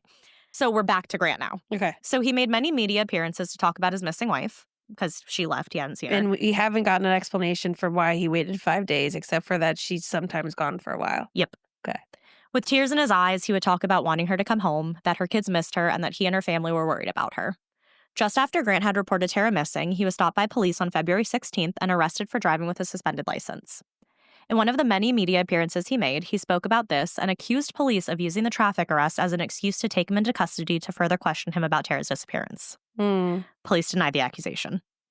But they said that, even from the beginning, Grant was less than cooperative. You know what I hope someone does someday? What? When they're accused of something, they're like, yeah, I did that. That's exactly why I did it. There are some people who do that. They get arrested and the cops are like, did you do this? No, but Yeah, I mean I did. like stuff like this where someone's not like a crime, but they're accused of manipulating a situation to be a certain way.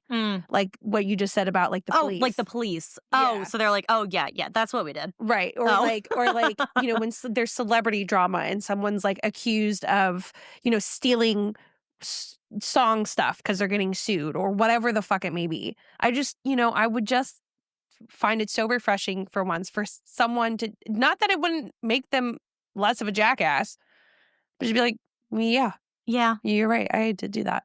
Good job. Thank you. Mm-hmm. I just what do you talk about taking all the wind out of your sails.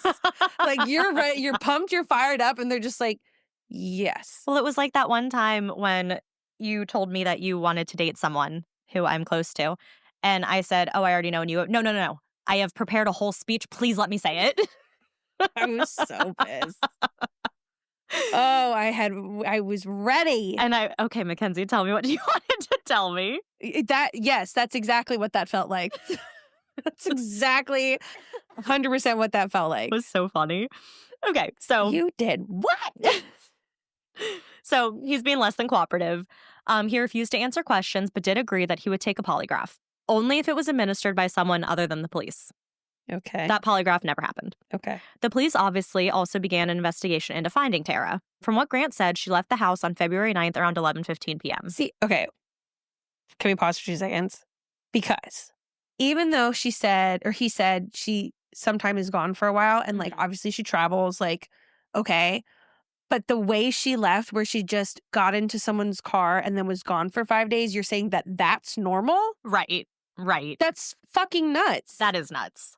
That doesn't make any sense. No, it doesn't. It's one thing to say, oh, she was supposed to be on a business trip and she was supposed to be back and is not back. That, okay. Yeah. But to say that she walked to the end of your driveway, got in a car and drove away and you waited 5 fucking days to report her missing? Right. So according to sources in the Macomb County Sheriff's Department, Tara's credit card had not been used and her cell phone had been turned off since the night of her disappearance. Police asked around the neighborhood for any information that neighbors could provide, but none of the Grant's neighbors recalled seeing a black vehicle that night. And as always, suspicion was leaning towards Grant because husband. And his reasons are suspicious. They are suspicious. You don't want to be suspected, don't be suspicious.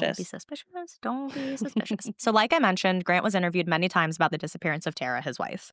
And it started to come out that while everything seemed okay on the surface, inside their marriage had issues. It always does. Stephen told reporters that he resented the time that his wife spent away from home on business, and this often led to a power struggle between the two of them as to, quote, who was boss and who was going to run the household. Because he's an insecure man. He's a man. Stephen later would speak about growing frustrations in his marriage. Among many things, he was offended that Tara treated him as a valet. This came about when, as Tara was leaving the house after their fight, the fight when she came home, they had the reason why she left was after they had a little argument. So before she met the person outside, they had this argument. Yeah. Okay. Mm-hmm. So he said as Tara was leaving the house after their fight when she was last seen, the last thing she said to Grant was, quote, "Don't forget to take my truck in on Monday for repairs."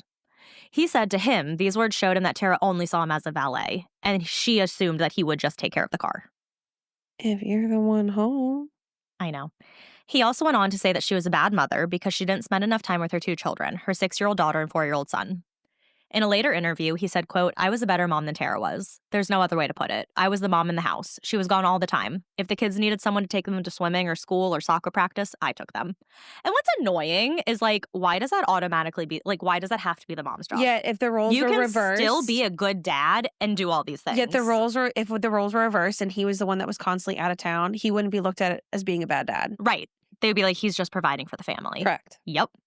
But Tara's sister, Elisa Standerfirst, told the news that Tara was a loving mother who would fly home often from her work trips to attend her children's school functions, to which Stephen said she never did that. She literally manages an office in another country. Mm-hmm.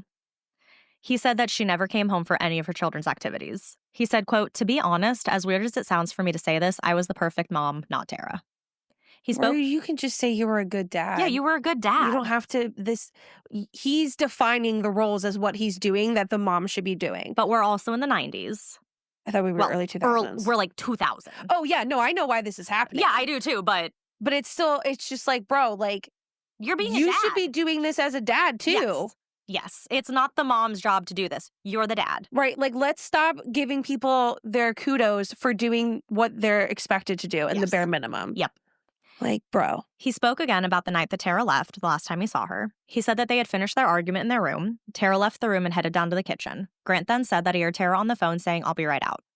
He then said that he watched her walk out of their attached garage and get into a dark-colored car. Quote, "All I could do was close the garage door," he said. "I was done. I was tired of bickering about the travel, and I gave up." We don't know when this piece of information was given, but County Prosecutor Eric Smith said that investigators found a Ziploc bag containing latex gloves, plastic bags, metal shavings, and human blood in a wooded area not far from the Grant's home. This discovery provided police with probable cause they needed to obtain a search warrant for their home and Grant's business. Well, okay, wait, pause. They found what in a Ziploc bag? Latex gloves. Okay. Plastic bags. Like grocery? I'm not sure. It doesn't go into that. Okay. Metal shavings and human blood. It must have been a pretty big-ass Ziploc bag. We're talking about a gallon-sized bag. Gallon-sized bag, 1 or 2 of those. So this was all they needed to now have probable cause. Because this was near his house. It was near the house. Okay. Because he's the husband, so they've been thinking it's him the entire time. Yeah, and if you find some suspicious stuff that, like, is suspicious. The shavings in the bag were also consistent with what was found in a tool and die shop, the one Grant worked at. That's what I was thinking. Yep, because it's a metalworking place. Yeah. On March 2nd, 2007. Oh, somebody's birthday. Oh my goodness. A search warrant was executed at the home of Stephen and Tara Grant in Washington Township, Michigan. That kind of stuff just, like, it makes me come out of my head a little bit and just, like, I feel like kind of, like, take a very, like, above perspective because all I'm thinking about is, like, little Lauren celebrating her birthday. I know. This would have been my, like, 13th birthday? Right. Like, we were probably together. Yeah. Like, here we are celebrating your birthday and, you know, halfway across the country, this man's life is being ripped apart as they search for his wife. I know. It's just, it's crazy to me how both those things can be true and happening at the exact same time. I think that anytime I hear stories where, like, this happened on March 2nd, I'm like, damn. Yeah. Like, it's just, everyone has such a different life. And, like, I know that, but when you really sit down and think about it, it's wild. Exactly. Simulation. So this is when police made a gruesome discovery. Stored in a plastic garbage bag in the garage, police found a dismembered human torso. It was quickly believed to be that of Tara Grant. In his garage? In his garage. Bro. So police gained an open murder arrest warrant for Stephen Grant. So pretty much, this is a court order authorizing police to arrest someone for murder at any time. Which is the open murder arrest warrant. So, like, they can get it, but they maybe will wait a couple days? Yeah, that's what it sounds like. Even though they found a fucking torso? Like a big body part. I know. I know. That's just crazy. Police also found 2 guns as well as, quote, several items that could have been used in the commission of a crime. During this whole search of the house, Stephen had fled the scene. I think we need to just focus strictly on the torso. I'm sure you could find guns and other things that are murder weapons, but great. But you have a torso. But you have a fucking torso. Like, all the rest of that shit, like, doesn't really matter. You could not have guns and other things. And you still have the fucking torso. You have a torso. Right. Like, you could find nothing else, and you're like, the torso's pretty fucking That's damning. a pretty, like, hard-hitting fact. Like, bro. So Stephen had let the police into the house for the search warrant, then borrowed a friend's pickup truck and simply drove away. Where are his kids? I think they're with his sister. Okay. But we don't really touch on the kids too much until a little bit they're, later. like, not that much younger than us. Like, they were born in 2000. Yeah, their children would be, like, 25. Yeah. Ew. So the next day, March 3rd, more body parts were found at least 2 miles from the home in a wooded area in Stony Creek Metro Park. He didn't even try. The area had been searched before, about a week prior, and nothing had been found at that time. So he was probably panicking, trying to get rid of it. That's what I think. Yeah. Macomb County Sheriff Mark Heckel said that it appeared attempts had been made to hide the body parts, but Heckel did not identify what else was found and exactly what he meant by this. It's like he could only get rid of a few at a time and didn't get to the torso yet. Right. A search for Stephen was immediately conducted, and 2 days later, on March 4th, he was finally located after tracking a cell phone call he made to his sister, Kelly Utakansky. The call was to check on his children. See, this is why we still need payphones. Police found Stephen 225 miles away in northern Michigan's Wilderness State Park. He had been at his sister's house where he had stolen pills and liquor. It was believed that he had That's what you take? It was believed that he intended to go to the state park and use those to commit suicide. Oh, okay. Not just to have a fun night. I'm just like, of all supplies you're going to need to be on the run. Yeah, no, he doesn't want to be on the run. Ah. After driving to the park, he had spent the night in the freezing cold with no outer clothing for protection. Under the full moon, a Coast Guard helicopter crew was able to follow Grant's footprints, in which they led several dozen ground searchers in that direction. So you have your helicopter flying around, sees the footprints, and that way. Yeah. They were able to clearly see where he would lay down, then get up, then lay down again. Oh. He was found hiding under a tree in 14-degree weather at 6:30 a.m., wearing only a shirt, slacks, and socks. Where's shoes? He was taken into custody, but had to be airlifted to Northern Michigan Hospital in Petoskey to be treated for hypothermia and frostbite. I'm sure you did. Mark Hackel, sheriff of Macomb County, led a press conference on March 5th where he discussed a confession that Grant had made to him while in the hospital receiving treatment. So according to Grant, here's what happened. According to Grant, which is according to this guy that...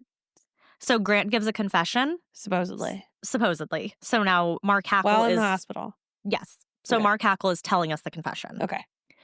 So according to Grant, here's what happened. Okay. On February 9th, Tara had just arrived back home from her business trip to Puerto Rico.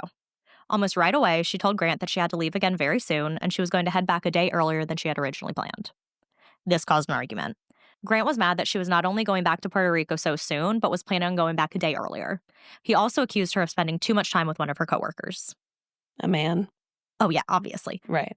He then dropped another bombshell and said that he had been having an affair with Verena Diekers, the family's 19-year-old au pair. I fucking knew it! Of course he was! Uh-huh. Of course he was! Duh! Yep.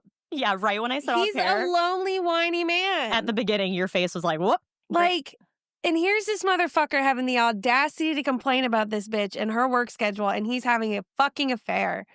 God, this is... Okay, keep going. So, when Tara started to walk away, Grant grabbed her wrist and she slapped him. Grant hit her back, which knocked Tara to the ground. He then got on top of her and strangled her with a piece of clothing. Jesus. Quote, she finally grabbed my hand at one point and it was too late then, and I couldn't stop. I knew I was going to prison. I panicked. It only took 4 minutes for Grant to strangle Tara to death. The whole time this was happening, her children were home and asleep in their beds. Ugh.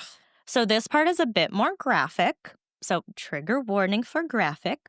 After Tara had stopped breathing, Grant tied a belt around her neck and used it to drag her body down the stairs and into the garage. The belt eventually broke, and Tara's head slammed against the concrete floor. This is the real trigger warning part. Grant told police it sounded like, quote, dropping a watermelon on the cement. Ah! He eventually managed to put her body in the back of their SUV. On the first night, he hid Tara's body in the trunk of his car. He then secretly took the body to his father's tool and die shop, USG Babbitt. The next day, he dismembered it into smaller parts using a hacksaw blade. He said that he was drinking whiskey while doing this and got so distraught that he threw up. I'm sure he did. Not because he was distraught, but because that shit's nasty. Sorry. He's not distraught. He's not dismembering a body. He's drinking whiskey. No. He's throwing up because he's dismembering a body.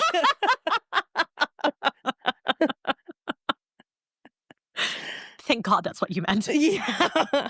The whiskey. I like whiskey. Okay. But yeah, no, that's not the like you're throwing up because you're cutting up a body. That's why you're throwing up.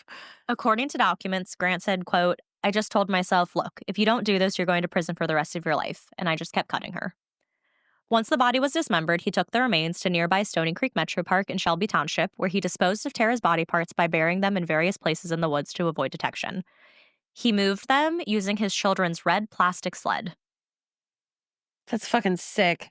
I know. He eventually got word that the police were planning to search the park, so he went back, recovered the torso, and hid the remains in a plastic garbage bag in his garage. That's stupid. Well, he didn't think they would search his house. Because he's stupid. But still, it's better for them to search the park and find it. Yeah, I mean, it would still be connected back. But his thought was, if I put it in the park, they're going to find it. Mm-hmm. If I bring it home, they're not going to find it.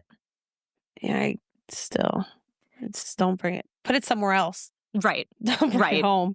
Stephen recovered from his frostbite and hypothermia, and on March 6th, he was transported to Macomb County by a convoy of Macomb County Sheriff's deputies. He was then formally charged with count 1 homicide, murder in the first degree, so premeditated, and with count 2 disinterment and or mutilation of a dead body. That wasn't premeditated. It's just that's not something you can premeditate. Okay. The premeditated murder charge is punishable by life in prison, while the disinterment one is punishable by up to 10 years in prison or a $50,000 fine or both. Okay. During the entire murder and that's like the body stuff? That's the cutting up the body. Yeah. Yeah. Okay. Because that can't be premeditated. Right. That's just part of like messing with a corpse. Yeah. During the entire murder investigation, the case had gained nationwide media coverage. The Macomb County Sheriff's Department was holding daily press conferences. You almost said breast conferences. 'Twas a media circus. And the boobies everywhere. Boobies everywhere. So during the hearing, Grant showed very little emotion. He did look troubled, though, when Alicia Standerfer, Tara's sister, described how the couple's 2 young children were struggling with the loss of their mother at the hands of their father. The only time during the whole trial that he showed any emotion. Which, to me, is kind of like on par given the situation with their relationship. Right. Like, it's very clear, like, he's very resentful to his wife because she's always gone. He's having a fucking affair. Right. So, like, to not feel bad or whatever, but at no point, like, I think people assume, like, because you can do that to one person, like, how can you possibly love another? Right. And I think how people feel towards their children is so different. Yeah. So different. Because there's then that blood connection rather than just like I mean, the one of like how many well-known serial killers had families and they might not have been good husbands and maybe not the best father. Yeah, but I mean, some even were great fathers. Right. Yeah. Absolutely. So at the trial, the jury heard the graphic 3-hour recorded confession that Grant made while he was in the hospital being treated for frostbite and hypothermia. They also heard testimony from the Grant's au pair, Vrenna Dierkers, who took the stand for 90 minutes. 90 minutes? And I will go into her testimony now. Yeah, what the fuck is she talking about? So she had come back from Germany to provide her testimony. So yeah, I'd get the fuck out of here too. Yeah. Though she cried more than once, she appeared calm and confident during most of her testimony. She even gave Grant many stern glances as Grant sat 30 feet away. He didn't respond to any of these looks. She said that she and Grant had started a romantic relationship shortly before the murder, and that she and Grant had sex the night before Grant had strangled Tara. She clarified that on February 1st, he had told her that he wanted to sleep with her. This is gross, but I'm going to include it anyway. She said that on the morning of February 7th, he dropped his pajama pants in front of her in his bedroom and asked if she wanted to have sex. She said no, but that night they slept together for the first time. February 7th. She changed her mind, or did he force himself? I don't know. It sounds like she changed her mind. Okay. February 7th was 2 days before Tara went missing. So, like, this was like, it sounds to me that he slept with her out of spite because she's gone all the time. Potentially. And I think he thinks that she's having an affair with her coworker since she's in Puerto Rico all the time. So it's like fair game. And so he's like, oh, guess what? I fucking cheated on you because I know you're cheating on me. Yeah. Even though she probably wasn't. Or maybe she was. I don't know. But we still. have no idea. The Macomb Daily reported that during her testimony to the court, Verena said that she had been falling in love with Grant and believed him when he said that he did not kill his wife. Because of Oh, she liked him. Mhm. That's why Oh. I think it was just a change of the mind. Ah, yes. Because of that belief, she helped him hide their relationship from the police for more than 2 weeks because she had believed his version of Tara's disappearance. He had also told her that if she told authorities about their relationship, he would look guilty even though he was truly innocent. She was also concerned that police might think she had also had something to do with Tara's disappearance. And she's young and not from here, so very easily manipulated. Yes. She said that the two engaged in oral sex on February 8th, with Grant telling her that he loved her. They then spent several nights following the killing, kissing and cuddling in bed. But this whole time, she simply thought that Tara had left Grant. She had no idea that, Tara was dead. Yeah. She just thought that she had left, completely believing the tale that Grant was weaving. Mm-hmm. At one point, Assistant Macomb prosecutor Teresa Tobin asked Verena, "Did you love him?" To which she said, "Yes, I think so," before she was overcome with tears. Verena and Grant had contact between the time that Tara was reported missing and found dead. Verena said that during this time, it seemed like Grant was enjoying the media attention. He kept talking about it and seemed to revel in the attention he was getting. Mm. And from the disappearance on, Grant began... Which makes sense if he's always bitching about his wife being gone. Right. From the disappearance on, Grant began an assertive pursuit of Verena. To justify this, he told her that he and Tara were having problems in their marriage. He also showed her old emails that Tara had exchanged with an old male coworker that seemed to indicate intimacy between Tara and the man. How old is old? I don't know. Mm. 2 years. Okay. So the emails were from 2 years prior. I wish I could see those emails. I know. Because it's like, especially when it comes to like text, and I don't mean just like text messaging, but just text in general, whether that's an email, a text message, a letter, whatever. Yeah. The person's mindset who's reading it is going to affect the message that they get. Yeah. So if he is feeling insecure that his wife is always gone, she's the breadwinner, whatever it is, and he sees these, he's in the mindset that things are already bad. So he's going to look at things a certain way. Yeah. When in reality, things that aren't there. if there's a stranger coming in, like someone who doesn't have any knowledge of one or the other, and they read it and they don't think that that's like that. Right. It could just be like a normal conversation they're having, but because you are thinking that she's cheating, you're going to read it with the inflection that there's cheating going on. Correct. So then we get to the night of the slaying. Verena was spending time with other au pairs at a friend's apartment. While there, Grant was blowing up... An au pair means she lives with them, right? Yep. Okay. Yep. While there, Grant was blowing up her phone with calls and text messages, including one that said she owed him a kiss. She was annoyed because she was trying to spend time with her friends. She arrived home around 11:30, 11:45 p.m. She didn't know at this point, but Grant had already killed his wife and her body was in the back of the SUV. Ooh! She said when she walked in the front door, she heard Grant running down the stairs yelling, "What the fuck are you still doing here?" He then realized it was Verena, and he explained that he mistook her for Tara, then explained that Tara had slapped him and took off. So how he's trying to portray it is, my wife slapped me and she took off. I hear someone open the door. I think it's Tara, and I'm mad that she's back after she slapped me and took off. Even though he knows she's dead. Yes. Got it. He then begged Verena to keep quiet because if anything about their relationship came out, he would lose the kids in a divorce. I can't believe this motherfucker went to trial. Yeah. After the confession he gave? I don't know. What are you doing? I don't know. That's a good point. Like, did he really come in with a not guilty after that? I don't know what he was trying to do. I think he was more trying to come in for like a plea bargain, not so much. But you wouldn't have a trial for that. I think it would be to determine first or second degree murder, maybe. I don't know. We didn't get it. There were a lot of things that the cops weren't able to tell us. Yeah. And a lot of things that I could not find. Yeah. Because, like, I wonder, like, okay, he has this whole confession, pretty fucking damning. He still goes to trial. Is he saying what? Like, I was on... I think maybe it's to determine the first degree premeditated or second degree not premeditated. Got it. I think that's more because one of them holds a life sentence without parole, and one of them, I guess, could hold like a different kind of sentence. So it's not necessarily proving whether or not he did it. It's whether or not... I think it's for his sentencing. Okay. It's like whether or not did he do this premeditated or was it an act of... That's what I think. I could that be would wrong, make sense. but that's what I think. That would make sense. Yeah. Well, sentencing is with the judge. I think it's like the jury indictment. can put forward what they want. Yeah. And then the judge is the one who determines it. But the jury can put forward what they think it should be. Would it be the charge, though?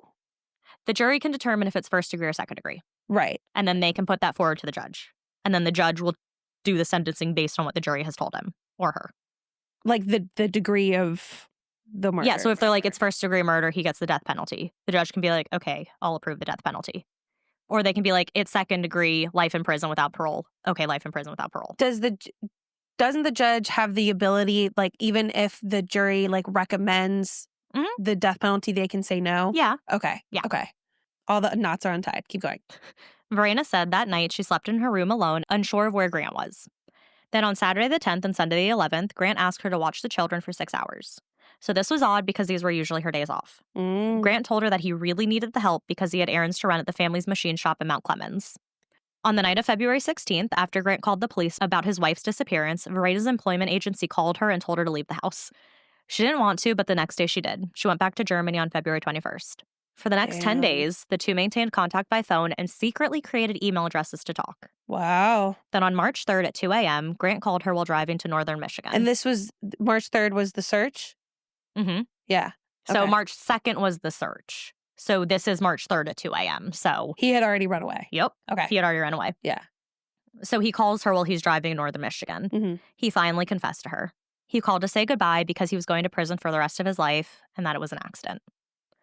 Verena said that several hours later, she called Sheriff's Detective Sergeant Brian Kozlowski, the lead investigator, and told him that Grant had just confessed to Tara's sister. Scandinavian names, man. I should know him, Scandinavian.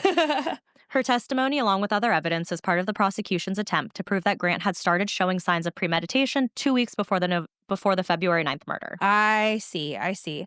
So I'm wondering, too, I don't know if you know the answer to this, if it can become, or if it can be considered then premeditated, like, let's say it wasn't premeditated to murder her, but everything he did afterwards. Like hiding it and stuff? Like trying to cover it up. If that can, like, play a role. I have no idea. Yeah. Okay. Following her testimony, prosecutor Eric Smith brought up the emails that Grant had exchanged on February 25th with his old girlfriend, Dana Hardy. What? Who the fuck? What? Grant would tell her about his frustrations with his marriage all over email. And in these emails, he seemed very flirty, telling his ex that he wanted to see her naked and that he wanted her to give him a sponge bath. She was a nurse, so he kindly offered to let her practice sponge baths on him. Okay, wait. So he's sleeping with the au pair. Uh-huh. Still having this affair with her. Mm-hmm. Post-wife's murder. Yeah. Mm-hmm. And now reaching out to his ex. This is before. So he's reaching out to his ex in January. Oh, I'm sorry. I thought you said February. Sorry, I might have. These emails were exchanged on January 25th. Oh, okay. Still gross and sketchy and whatnot, but... And then the sponge bath thing, I was like, I've never once asked Joe to give me a sponge bath.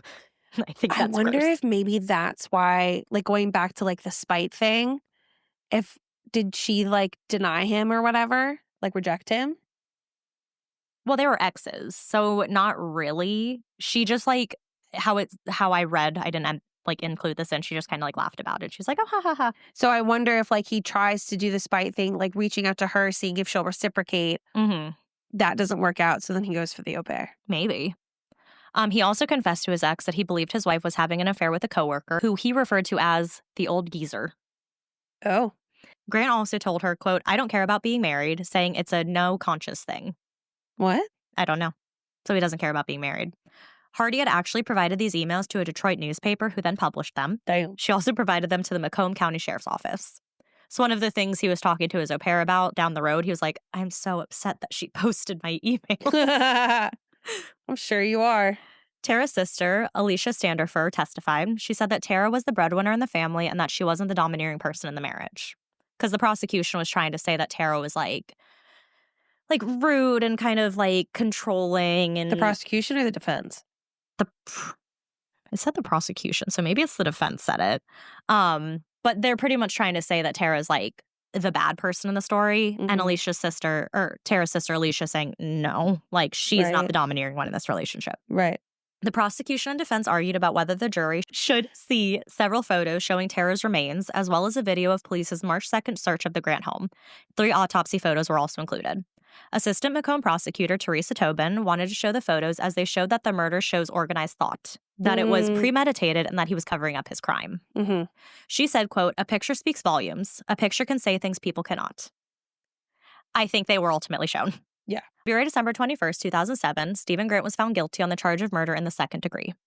Prosecutors had tried for a first-degree murder conviction, but the jury was unable to unanimously agree that Grant's actions were premeditated. I feel like that's kind of hard. It is.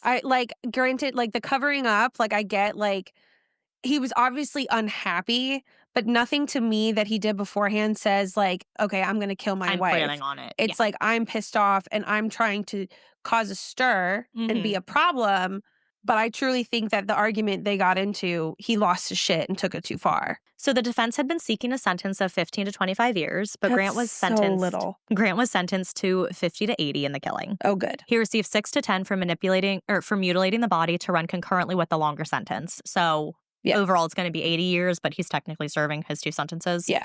Quote, Stephen Grant is evil personified, prosecutor Eric Smith said. Because as part of Smith's sentencing proposal, Smith revealed for the first time that the Grant children had in fact witnessed their mother's murder. They were awake? The Grant children had been staying with Tara's sister Alicia. On Christmas Day, the daughter told Alicia that she had watched her father strangle her mother. I know. On Thursday, February 21st, 2008, 2 months later, he was sentenced to a minimum of 50 years in prison. The judge, Diana Drzinski, described his actions as, quote, demonic, manipulative, barbaric, and dishonest. She's gonna need so much therapy. Awful. Oh, she's in therapy. Oh my God, this poor girl. Then 2 years later, on March 30th, 2010, he lost his final appeal in state court and his original sentence of 50 to 80 years remained. Grant is being held at the Bellamy Creek Correctional Facility in Ionia, Michigan, with his earliest release date being 2057. Hopefully he'll be done. Probably.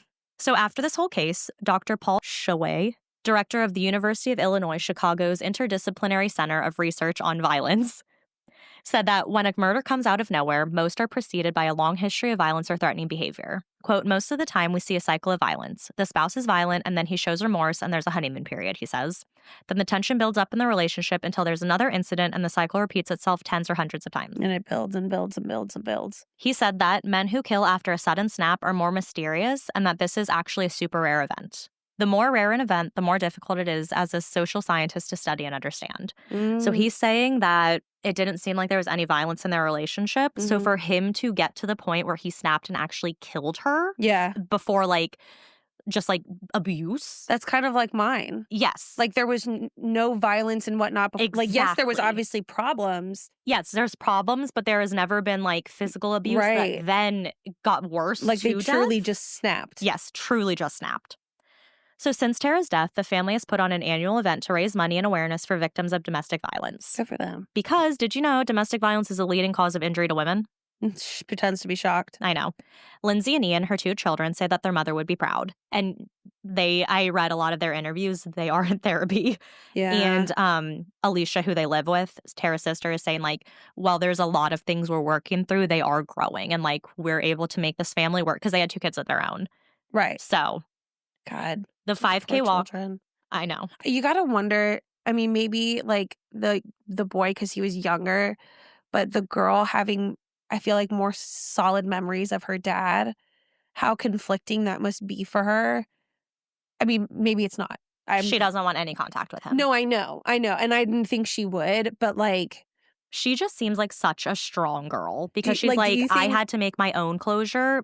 Meeting up with him and talking to him wouldn't give me that closure. And she's like, I had to do it on my own. Do you think this is a loaded question, but if you put yourself in her shoes, because you are an older sister and a brother. Oh, yeah. Let's say, God forbid, if you were to have seen that and still having core memories of a loving father and one who cared about you and all that kind of good stuff, would that change your view and that stuff wouldn't matter?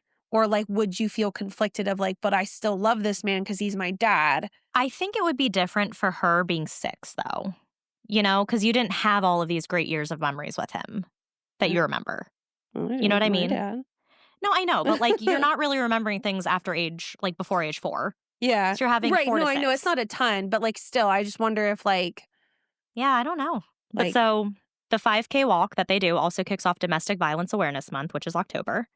In 2000, which is ironic that it's also Breast Cancer Awareness Month. I know.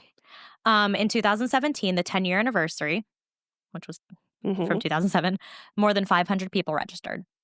Proceeds benefit the Terror Liberation Fund, which provides emergency assistance for domestic violence survivors. I tried to see if this was still going on, and I couldn't find if it was still a thing. I went website or whatever. I went to the website, and I can't find it. Okay. But it's like how they did it was it's not like there's not a Tarot Liberation Fund website. They would do it through a company, like through a charity. And I went to that charity's page and I couldn't find anything about it. I see what you mean. Yeah. So if you or someone you know is in immediate danger as a result of domestic violence, call 911. For anonymous confidential help, you can call the 24/7 Natural Domestic Violence Hotline at 1-800-799-7233 or SAFE, or chat with an advocate via the website. And as always, we will include this number in our show notes. Isn't there like a quick like text one that you can do? Or no. That's for suicide. That's suicide. Never mind. But yeah, so yeah. Wow, ours were similar. They were similar. When you started talking about yours, I was like, And it was known as the Valentine's Day one because even though the murder technically happened on February 9th, he called on February 14th. So in this town, when you think of Valentine's Day, this is what people connect it with. Wow. That's nuts. I know. That's just like, when it comes to like things with like kids like that and like their parents being a child of divorced parents, God bless, my parents were not crazy. But I just think about like, that's why like I hate it when my parents talk about their relationship, whether it's positive or negative, because I'm like, I love both of you so much. And I don't have the relationship you had with them. Right. And I hold you both in such a high regard that it makes me uncomfortable to hear those kinds of things. Yeah. Because I don't want to invalidate your feelings. But I also feel like I start to get defensive of that person. Yeah. Yeah. Alicia put them in therapy immediately. And she's like, I've been able to work through everything through therapy. She is now studying psychology. Good for her. So that for kids of domestic violence and kids who have gone through stuff, because she's like, I can put myself in their position and not only help them from a professional side, but help them from their side. Right. Because she's like, because I was there. She can empathize a lot more. So she's like, I tell them the things that I wish I had heard. Yes. No, and that, because I'm sure like, I'm sure even though they were in the bedroom, you'd be surprised what your kids can hear. Well, they saw it. Well, right. But I mean like the fight beforehand and stuff. Yeah. Like, I'm sure that's probably what got her attention. Yeah. Probably. And things like that. And like, there's obviously going to be tension between her parents leading up to it, even if there's not like outright arguing. Oh, and kids pick up on that. 100%. 100%. You know, as much as you think you're hiding those things, like, they're smart. But yeah. So that's the murder of Tara Lynn Grant. Wow. I know. It's very sad. It is. And she just looked so sweet. And she looked actually like the show Wentworth, the main character B. Like, I saw the picture of her and I was like, oh my God. I'll pull up the picture and I'll show you a side by side. It's wild. Yeah, I would say that like the wife in my story too, she's very pretty. Yeah. You know, and it seems like ours both contained somewhat insecure men. Well, thanks for spending your Valentine's Day with us, even though it was a couple days ago and you're listening to this a couple days later, but still. They're listening to it almost a whole week later. We hope your Valentine's was good. We hope it was. Whenever you celebrated. And thanks for sticking with us for round 4. And if you're new, still stick with us, but go back and listen to rounds everything 1 through else. 3. You don't really have to, but I do think about that sometimes we'll pull up jokes from previous episodes and I'm like, well, hopefully they've listened to other ones to get it. So they understand it. Or we're just laughing by ourselves. Partly. Majority. So stay scary. And stay safe.